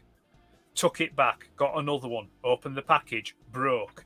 Took it back, got another one. On the third time, the shop that I got it from, the young lad at the counter, he actually said, right, I'll open it, yeah? And he actually opened it there, and it broke for him. So, Oops. yeah, so in the end, what he did was, he said, right, he says, he gave me my money back, and he said, here, just take them two and go away. So I ended up with 2 broken Robocops that I did manage to fix, but it was like, they were just awful, you know. What's that? I think they're using cheap plastic these days. I wonder in 10, 15 years what figures are going to look like after playing that kind of money. Yeah. Yeah, well, Why should you have to put it in hot you shouldn't have to put it in hot water. That might be something that we as fans have discovered, that if you do that, it's a neat little trick to do. But they shouldn't be manufacturing them. No. Believing that you are then going to put them into hot water. But what is it that's causing that? Is it that they're assembling the figures before the paint has fully dried, or is it the I don't know, is it the kind of like the lubricant that they're using to ease the joints in that's going off, or what? You know, what's happening in the manufacturing process that's causing these joints to stick and then break when you move them? It might even be, you know, if they're actually produced in a warmer country, then maybe that for them it isn't an issue. But then you knock it down from 25 degrees to 15 degrees or whatever, and all of a sudden they're that little bit colder. The nature of the material is such that it reacts to that, and you get a different. But if that was the case, the colder weather would mean that the joint would shrink. So you would think so logically, yeah. But so who knows? It might make the material itself more brittle or something. Yeah, you know, it could be a case that they are manufactured in an environment-controlled factory. Then they're sent out on these ships, and they've got the sun bearing down on them in these metal containers, and they're just baking in there, and the plastic's expanding. Yeah, and that's how. Because when they're doing their factory tests and everything like that to make sure it's passing quality control, they don't send it halfway around the world in a ship container and then bring it back to see if it's all right. Well, no. I mean, they'll probably test something like maybe 3 in 20 or 3 in 50. Yeah. You know, it'll be a percentage that they test and take the average and say, right, okay, that batch has passed. We'll send that off, kind of thing. You know. But then equally, of course, in fairness to them, you also don't know where they've been held locally before they appear on the shelves. So you don't know what they've been subjected to ultimately between the factory and the arrival on the shelf. Well, it's probably quite humid in these sweatshops where they're built. This isn't in relation to the actual figures, but more in relation to the packaging. I don't know if you've noticed, but the latest Hasbro figures, because they're going plastic-free on the packaging, aren't they? The hooks that they hang on are now part of the cardboard packaging, aren't they? Yeah. Whereas before, they were plastic hooks that were glued to the box on the inside. Well, the amount of times that I've walked into my shop on a morning, found 6 or 7 figures, the boxes just laying on the floor, and then the hooks swinging on the shelf. Because it's been so warm throughout the summer that it's made the glue warm up and it's just dropped. So you can imagine what it's doing to the figures. Yeah. Mr. Lobot has said that he's Necker Grimswood. Is that the Dungeons and Dragons figure? Is that not a grim sword? No, I thought he'd misspelt Griswold. So like, Griswold. Let's have a look. Necker Grimswood. That's fallen from my display thrice. Not once, not twice, but thrice. He is indeed talking about the Advanced Dungeons and Dragons figure. Nay, and thrice, nay, and nay again. Right there. He's talking about that one. It's fallen thrice, and he has had all his bits and pieces intact. And strangely enough, I did get reports from this exact same figure having dodgy arms upon release.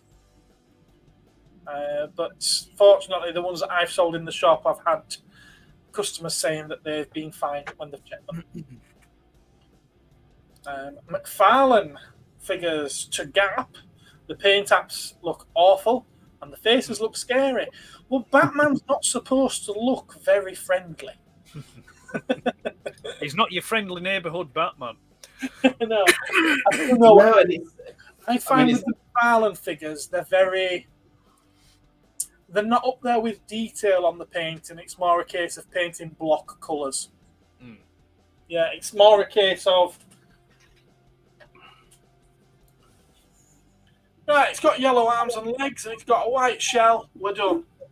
We're not going to paint the details in afterwards. That's what I get from McFarlane. But then again, they're a tenner cheaper than the Marvel Legends nearly. Well, they're about £8 cheaper than the Marvel Legends. I mean, you could have a whole conversation about how Batman's been portrayed down the years and sort of, That's probably got something to do with it as the price point. You shouldn't bake the figures like soft cookies, just saying, or soft biscuit. Yeah, it's biscuits over here. We don't like our biscuits soft, we like them soggy. But you see, I think from a price point of view, because I don't know if people have noticed, but the G.I. Joe classified figures seem to be cheaper on average than the Black Series Star Wars figures. And the Marvel Legends. Now, my assumption on that is basically because Hasbro owned G.I. Joe outright. So where with Star Wars and the Marvel Legends, the profit bracket is smaller. And also as well, the thing that I've noticed as well, I mean, just going by that Cobra officer that I've got here just off camera, the quality of that is far superior to any of the Black Series figures that I've got. It's just it just feels a lot more solid. It's more detailed. It feels more sturdier. It's heavier. So like I say, I think there's probably more profit margin in the G.I. Joe classified figures for Hasbro than what there is for the Black Series. So maybe the Black Series figures are made a bit on the cheaper than what the classifieds are. Well, you've definitely got the nail on the head there with saying that they don't have to pay a licensing fee. Yeah. G.I. Joe, which is what really annoyed me when they did start doing the G.I. Joe classified. Right. They were more expensive than the Star Wars and the Marvel Legends, and that really bugged me. Because you don't have to pay a licensing fee on them, but you do on everything else, and yet they're more expensive. Yeah, but if you look now, I think it's now flipped. It has now flipped. Yeah, the classified are now cheaper than what the Black Series is, and that might also be driven not necessarily by licensing, but by how many they think they won't sell. So if they think they won't sell as many, they've got to price them higher to make their costs back. So it's kind of it swings around about a little bit, isn't it? Potentially with that sort of thing. But the thing is, but with Black Series, that's pretty mass market, isn't it? In terms of how many outlets it'll go to. Yeah. But you've also got a hell of a lot of Black Series figures that have been produced that they just can't sell because nobody wants them. They end up going to clearance very quickly. Characters. I mean, who'd want a Black Series figure of Holdo? I mean, it's like, why? I knew you were going to go to Admiral Holdo. Why would you want or that other one? Zori Bliss. Who? Zori Bliss. Which one's she? She's Poe Dameron's ex-girlfriend that turns up in the final. Oh, the bright red outfit and the gold helmet. Shall not be named. Yes. Right. Yeah. And Rostico. It's like, no. Gareth, can you put this up? This is what I'm talking about. Look at that figure and face. Let's have a look. Can I? It doesn't give me a picture. That is a picture. Well, it's not come through, has it? Oh, while you're trying to find that, Gareth, can I just mention something that I saw earlier today? It won't let me highlight it either, Gap. Sorry. Let me see if I can get it from YouTube. I saw a sneak preview image from the new Toxic Avenger film. Is it a new Toxic Avenger film? Yeah, and do you know who's the bloke with the mop? Yeah, Do you know who's playing the Toxic Avenger? Have a guess. Let me have a guess. No, let Andy have a guess first, because I know that I can tell it glint in your eye. You know, you've seen it. No, I haven't. I'm just thinking No, I'm back talking to to what Gareth. it was Oh, like. I have. I don't know, like Ezra Miller or something. No. Work in Hollywood again. No. Right, I will tell you. The person playing the Toxic Avenger in the new movie is Peter Dinklage.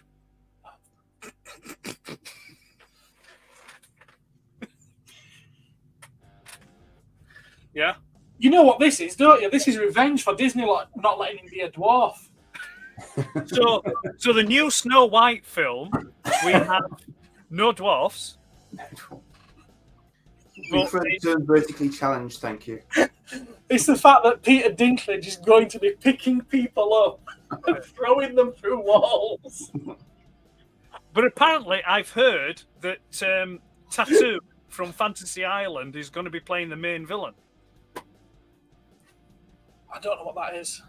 Don't you? No. Andy should know who that is. Fantasy Island. Don't you know what Fantasy Island is?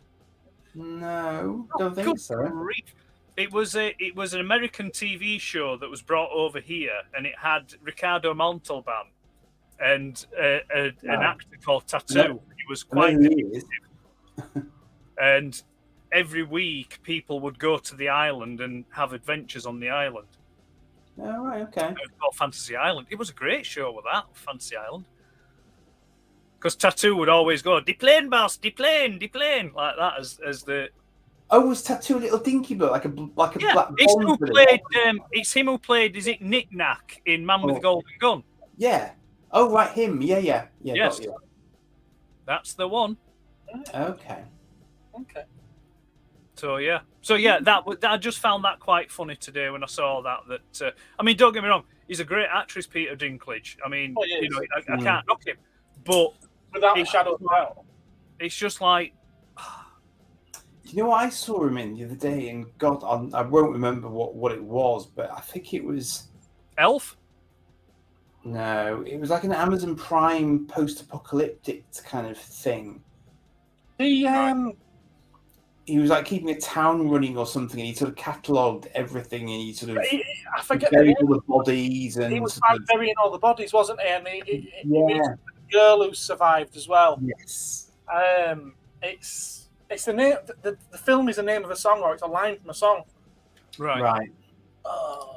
I found a few of these little sort of just it's like these things on Prime that you don't really see advertised, but it sort of recommends for you, on the basis of other stuff you've watched, and some of them are really, really good. I find it's quite impressive just how much stuff is being produced now as well. I mean, I thought about this the other day. It's like when we were growing up, I think we're alone now. Same overlap. There doesn't seem to be anybody around. That's what the name of the film is. What, I think we're alone now, or Tiffany? I think we're alone now. She was quite tidy with Tiffany. I remember her and Debbie Gibson. Before I get rid of this, I'll respond to Gap and I'll say I don't think this is terrible. I don't think that's a bad figure at all, to be honest with you.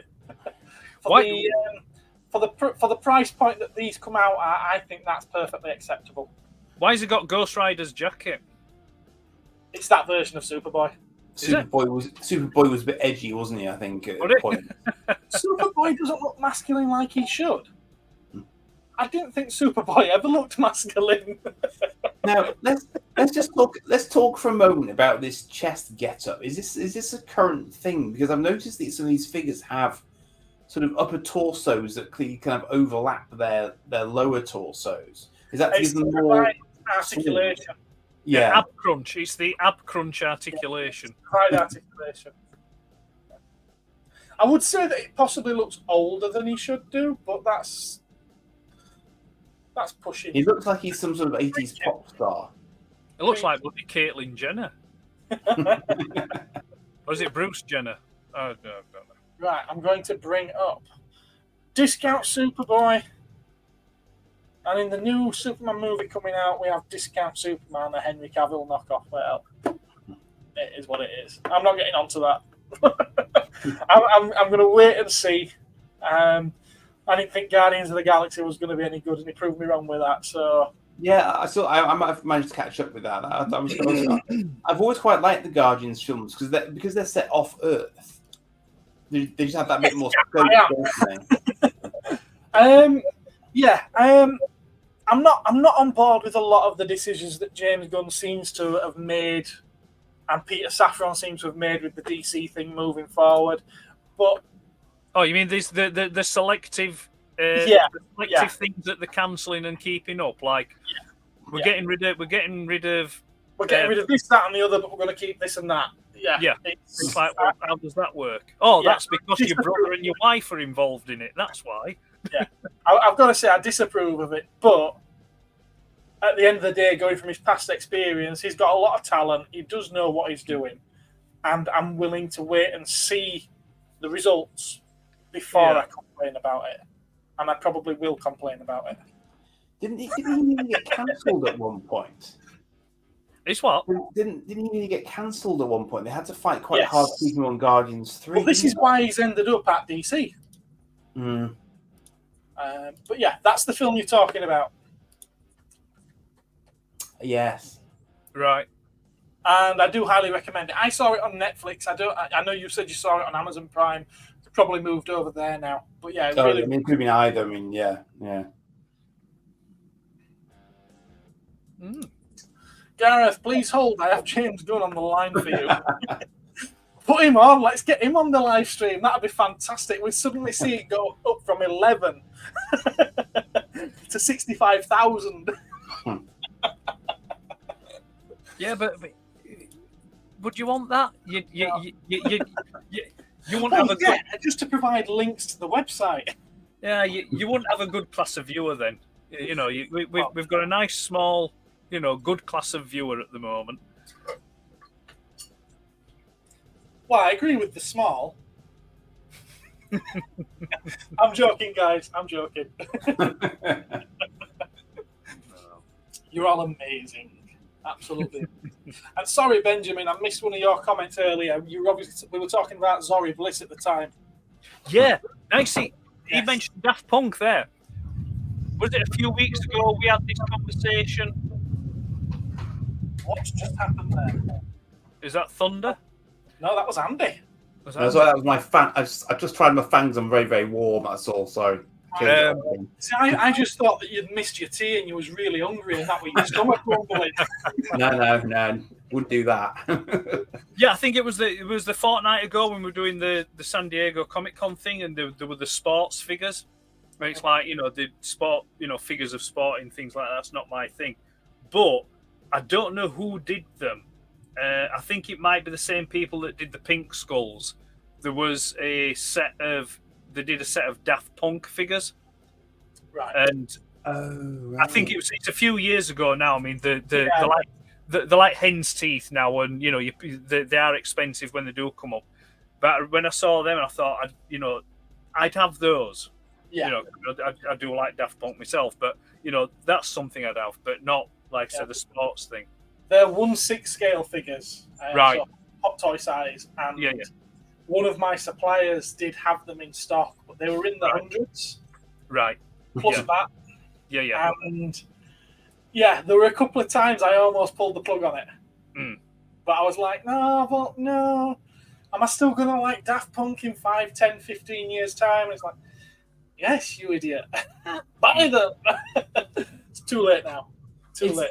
I suppose that must be a difficult call for you, though, isn't it? Because if you sort of sink money into something and it just sits there, it's just that question of will the right person come along to pick it up? Because I suppose you've only got finite space as well, haven't you? So you've got to try and make that judgment call about what's going to shift and what isn't. It's hard, isn't it? I was thinking about buying them for myself. Okay. Well, let's face it, there's only 2 of them. There's only 2 of them. Gab, I think you've asked me this before. It's purely a case of that there are none. The ship-wise, I think that there's only... current toys, there's only the Eagle Moss ones, and I have had those in, and they've sold, and now I can't get any more. And figure-wise, they just don't exist. The only ones that I know of are, I suppose, Master Replicas might possibly still be selling the Eagles because because they'd have the Eagle Moss stock in. Now who was it? Is it? I always get the numbers wrong. Is it 1862 or something? What's that? There is a company who does limited runs of Space 1999 stuff. Right. Okay. I don't know if they're still doing them. I don't know if they distribute to shops in general, whether or not they usually have to go direct. But they definitely do exist. But I don't think they're sort of massively widely available, like maybe say Product Enterprises were in the day. Because they come up, don't they? From time to time, there's Product Enterprise ones that look quite nice. He's just sent me a link to something as Gap. It's quite a niche market in and of itself. It's very niche. Another reason why I might be disinclined to stop them. But let me just see if this is. This is something he's showing. It's a 6-inch figure at $70. That's probably why I'm not stocking it. If you have a look at, I also don't stock the Mezco 112 collective unless they get brought in, just because they're so expensive. That's it, Mezco. That's who does the pink skulls. Mezco. That's right. Yeah, Mezco do pink skulls. I mean, those pink skulls are gorgeous. I would love a set of them, but again, the price is just it's just too much. It's just too much. It's more than I'm willing. I'm prepared to pay. 1612 were the numbers I was thinking of. Yeah, it's on that list in there. And I've also just had a look, literally, as we've got this up on the screen. One of my suppliers, the only one that I can think of that might sell anything remotely related to Space 1999, have nothing for Space 1999. So, no. In fact, you type Space 1999 and the results are Space Jam, Space Jam, Space Jam 2, Space Jam, Space Jam 2. I think you get where this is going. And Final Space vinyl figure. I don't even know what that is. That's a computer game, I think. It looks very computery, yes. Yeah. But yeah, no Space 1999. So yeah, that's why I don't do it. I can't get it. Apologies. It's funny because the Eagle does seem to have a lot of the recognition still. People tend to recognize it. In fact, the place I went to this weekend, Cromford Mills, had a lot of sort of scratch built type Eagles and other flavors of Eagles on display. And generally speaking, people do recognize it. Even if they can't quite, even if they don't know specifically what it's from, they do recognize it. Hello there, hello there. Okay. Apparently, Final Space is a TV show. Oh, it's this TV show, is it? Okay. Okay, cool. Let's have a look. Is it an animated one? It looks animated. Yeah, it looks. Yeah. It actually stars David Tennant. Oh. And Conan O'Brien. I've suddenly lost interest. Yeah, that's not for me. It looks like what's that? Rick and Morty. It looks like Rick and Morty on crack. Reminds me of when Sophie Aldred was a character in that kids' TV show on CBeebies. CBBC.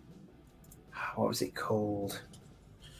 Like an elf chap flying around the place. And Tree-Fu Tom. Tree-Fu Tom? Yeah. Tree-Fu Tom? Tree-Fu Tom. Kid you not. Tree-Fu Tom. I'm sure he was a voice actress on that. Do you remember an old kids show called Stigger the Dump? Oh, yes. I read the book. Yeah, I remember the book as well. He made windows out of jam jars, as I recall. Yeah, Stigger the Dump, yeah. Yeah. And do you also remember those was it Children Foundation films? Yes. These films that used to be on Saturday mornings. Like the Child from Space, that sort of thing. Yeah, Now. The little guy, yeah. And I mean, you'll have watched Wurzel Gummidge, yeah, and Cat Weasel. Sally. Do you remember Cat Weasel as well? Cat Weasel was the guy who played the Crow Man in Wurzel Gummidge. He was in another one called Cat Weasel. I know of Cat Weasel. I'm not sure that I was old enough to. I remember things like it would have been repeats. I think that was maybe like early 70s, but I think it maybe ran while mid 70s. You know, there been repeats, but he was the same actor in that show. But yeah, sorry, it's a bit of a tangent there. Just completely jumped a generation back there. Have you looked at Tree Food Tom? I had a look at Tree Food Tom. Yes, it was Sophie Aldred, and also it was David Tennant. Yes, that's why it came to mind when you mentioned him. I think, in a a voice actory sort of mode. Yeah. Interesting that after all these years and after being sacked, Sophie Aldred is still working for the BBC. Well, she came back as Ace, didn't she? She did, yes. Mm. Yeah. Well, we won't get into that episode. Yeah, recently, wasn't it, that she came back? Mm. Right. Yeah, that's my soul just drifting out the window there. Well, things change. Not for Well, if you're going to change it, why bring back the old stuff to try and get people like me interested again? Oh, because it's not working, is it? Because but that's the thing. The thing you've changed it into isn't resonating with the people you're trying to attract, and has pissed off those that. Well, it's funny you should say that, because I finally watched Babylon 5: The Road Home today. Oh, any good? It's very interesting. That's no, because I sort of need to sit and watch it because I was watching it on my setup here rather than on a bigger TV and stuff. Because they've taken the opportunity to refresh a lot of the sort of the designs. So although it looks very much like Babylon 5, because it's the first animated thing they've ever done with Babylon 5, they've chosen to do it all in a slightly different presentation, if that's the right way of putting it. So when you see a ship that you're used to seeing as sort of real world CGI render, then you see it. They've obviously done stuff with it. They've tweaked it, and so you sort of think that's not how I remember it in my day. But like it's 30 years on, so JMS has basically said, do what you want to do to refresh it because it's 30 years on at the end of the day. So it's, as Gareth was saying there, it's got to try and appeal to a new audience if they're going to keep it going as a show, whilst not completely alienating. And the thing is, they've used a lot of the original voice actors, those who are still alive, so that people will have that immediate sort of link mentally back to them. And that worked for me. The ones that it didn't work for were the new people, where I was just going, that's not the right acts, and that's, it's not how they would have done it back in their day, but I get that they're new. But part of my brain can't disconnect from what I've been watching for the past 30 years. That's what I found a bit, and the music's different. So I couldn't quite, on the first watching, I couldn't quite bring myself over. And I've sort of watched the making of now, so I I understand why now. So I just need to sort of try and set it aside a little bit and look at it for what it is rather than for what I know of it. Yeah. But then you won't connect to it as much if you haven't seen what's gone before either. But the thing is, though, I mean, I think that it's. I understand what you're saying, but the fly. a lot of the stuff that's coming out now, it's not aimed at us. Yeah, no. It's like like this new Babylon 5. It will be aimed to try and draw in a new audience, but hopefully bring along a few of the old fans with it as well. Absolutely. Like the recent Transformers movie, the Rise of the Beasts. I know it's not aimed at me. I'm not its core audience. Yeah, its core audience are people, a hell of a lot younger than me that are fresh to the franchise that they hope they can draw in. But there's just enough callbacks in it to interest fans of my generation. Yeah, but it's not for us. I mean, like I say, it's we're at that age now that mass media, it's not aimed at us. It's aimed at 2 generations below us now. We've just got to accept that, and we can't get precious about it. I mean, we still do. I mean, I do it all the time. I'll watch something, I'll think, no, that's wrong, that's right. It's not supposed to be like that. But it's like that thing, there's the 2 voices on your shoulder. One's saying, no, it's all wrong, it's all rubbish. But the other one's saying, look, it's not for you anymore. You've got to let it go, kind of thing. But it is funny because there were very clearly quite a few moments in there which were aimed at people who had seen the entire series. Yeah. So I do this sort of Captain American thing, sort of. I got that. I understood that reference. I understood that reference. And it's like, I get that. I understand why. My take on this particular Babylon 5 thing, if they're trying to attract a new audience, which they do need to attract a new audience if they're going to try and go for any sense of longevity with the series, why would you go for a story where it relies on you needing to know everything that's already happened? Because this one, it's where he's literally travelling through his own timeline, isn't it? And it's... give or take. I'm not going to say too much because it's only just come out, so I don't want to be spoiling. Okay. But yes, it helps definitely if you. I'm going to say the way that it's been pitched and the way that it is sold in the trailers suggests very strongly that you need to know a lot of what's already gone off.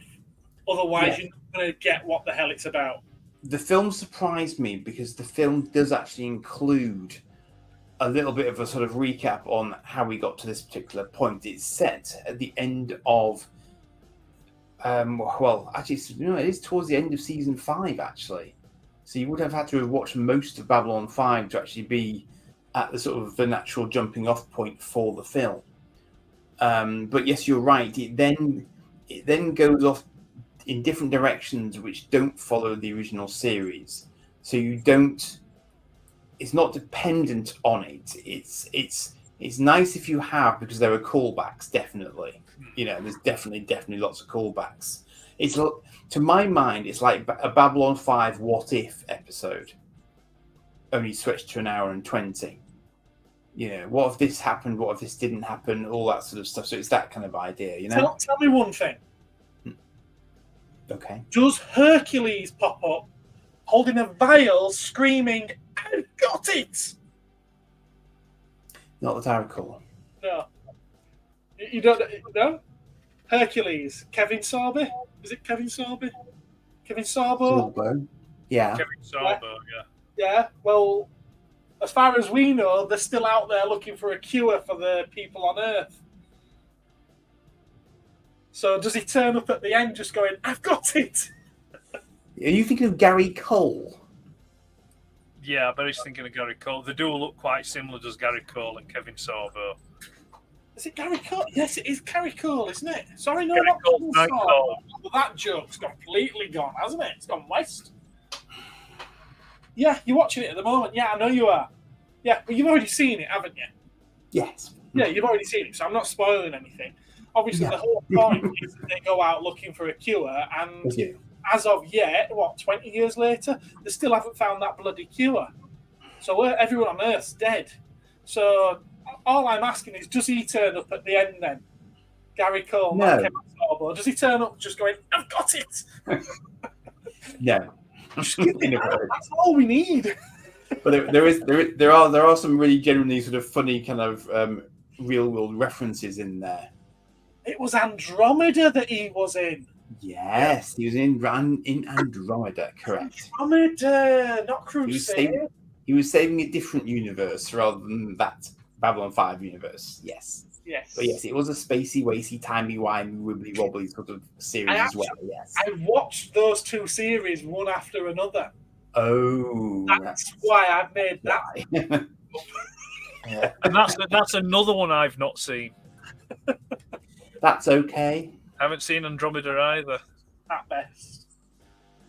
But you see, to be fair, I mean, I suppose they probably came out at the wrong time for me. When were it 93, 94 maybe they came out? Yeah. So, Andromeda was later, but not massively later than that, though. Actually, it was very CGI heavy as well, but it was a little bit on from early V5. Yeah. Because what I'm just trying to think, Andromeda, was that the one where has it got like this guy that's all dressed in black, looks like a bit of a demon or goblin kind of looking thing, white face and that, and is that Andromeda or is that something else? I think you're thinking Stargate. 2000. I would say you might be thinking Stargate Atlantis. If I were No, to guess. no, it's not Stargate Atlantis. Okay. It looks like a black leathery kind of costume, and it's not like Farscape. oh, is that Farscape? Is it? That's probably Scorpius who described it, I think. Yeah. Right, that's another one I haven't seen. I haven't seen Farscape either. It's quite good. Farscape's quite good if you give it a chance. As with many series, obviously, you give it a chance, and it's quite interesting. Farscape, right? Well, I've given Starfleet a chance. Yes, you have, haven't you? Yes. All right. Yeah, 5 episodes I did on Monday. Okay. Oh, that's good. Okay, 4 and 5 good episodes actually. Yeah. I'll be honest with you. I was waiting for the big red robot, and it's like, where the fuck's this big red robot? I think 4 and 5 introduce him, as I recall. Yeah. Well, he turns up at the end of 4. Yeah. And he doesn't really do anything. Then he's floating around in bits all the way through 5, and I'm like, have I been missold on this? No, Everyone goes on about how amazing this Big Diex is, and it's done now. He gets to do quite a lot of stomping and stuff later on. So, yeah. Okay. There's the episode where he's walking through the trench. Is it on Pluto, is it? And he's destroying the tanks and the... That's probably Jupiter, actually, I think. Is it Jupiter, is it? I believe so, yes. Yeah. I can't remember which episode that, off the top of my head that comes in, but it does come. Yeah, he's just walking through the trenches, like smashing him and standing on and stomping and stuff. Barry Hercules going, give him the old 1-2 and all that sort of jazz is. But that's the thing. I mean, they are 3 separate sections, and they come together in space, and then they're just sort of like, and then the Braincom, main body and leg tracks. I claim my Geek of the Day award. Yeah. And those, can I just mention as well, those new figures that's coming out? Yes. Not for me. Not for me. No, I've heard people saying not for them. Yeah. The Chiron, the Barry's not bad, but that John Lee just looks horrid. It looks awful. Well, it looks horrid in the series. It's what? It looks horrid in the series. Well, he's just like he's short, fat, and ginger, isn't he? I know. That's the whole point, surely. I'm watching it and I'm like, he was. How the hell did he pass the health test to be able to be in Starfleet? Well, I think he was a comms officer or something. I don't think he was anything particularly, I don't know, but this is made in a time when you have to pass a certain fitness test to be a policeman. Really? Have you not seen the modern day police force? I said this was made in a time. Yeah, when you had to pass. Yeah, but it was portraying a future where, everyone gets an award. Even fatties like me can be a space adventurer. But yeah, it's Drake from Aliens. Is John Lee? Yeah. The actor, Mark Ralston, the actor, he does the voice for John Lee. And I noticed Big was in there. Peter Marinka, who does Dr. Ben, has done a lot of voiceover work. When you look him up, he did a lot of manga stuff. But he also did as well the Ladybird Transformers Telltale books as well. He did those. Cool. But yeah, you do pick him up, and I think he did a Voltron dub as well. Right? No, sorry, no, I might be thinking of Peter Cullen actually. But there was one guy. He started talking about it and went, "That's Optimus Prime." I was like, "What?" He's like, "Hang on, that's not." That's something I regret selling. I had a really nice Voltron Lion Force. Oh, wow, cool. Would you call it a Chogokin? It's the big die-cast metal one from the 80s. I had one of those, and I kind of regret selling that. I still have one, but it's really badly beaten up. There's a nice one on eBay at the moment, but I can't bring myself to pay the asking price. Well, don't then. I'm not gonna 400 quid. That's my price. It is funny though what some people do on eBay, because I saw one thing go for like 99p the other day because one person bid on it, whereas other people, somebody will put it at a stupid starting price, and yet somebody will still pay that just because that's the only one that's there that's available. And it's kind of, well, it pays your money, don't you? When you put it up as a bidder, you either hope there's going to be competition, or you just have to accept it's going to go for peanuts if you put it up for peanuts. I guess it's just one of those things, So yeah, interesting. Yes. I screwed up. Should we start thinking about calling it a day? Because I think others are starting to drift off now as well, aren't they? It looks that way, yes. We've done over 2 hours. Yeah. We've done over 2 Well, it looks like my talking point's going to have to wait while the next one again. All right, okay. Why have you got another talking point? Yeah, it's the one that I was going to do 2 weeks ago. So she's going to... No, it's right. It'll wait. I've got they're all here, ready and wait. Oh, I have to put them back on shelf now. Is this what you ran off to get? Yeah, it's what I went to get. It'll be right. I'll just have to get my spreadsheet up so I can put them back in order. Oh, spreadsheet. Right, okay then, guys. We'll say goodbye. Good night to everyone in the chat. Some of you are already saying good night to each other. Farewell. Yeah. We will see you all in 2 weeks' time. We will. Josh is saying bye as well. Here we are. Right, yeah. Good night, everyone. I'm going to go out with a bit of a comedy sketch. It might be seen as distasteful at the moment, but I think it's funny, and it is what it is. Good night, everyone. Bye-bye. How's Mr. Banerjee? He's not very well. Why? I exterminated him.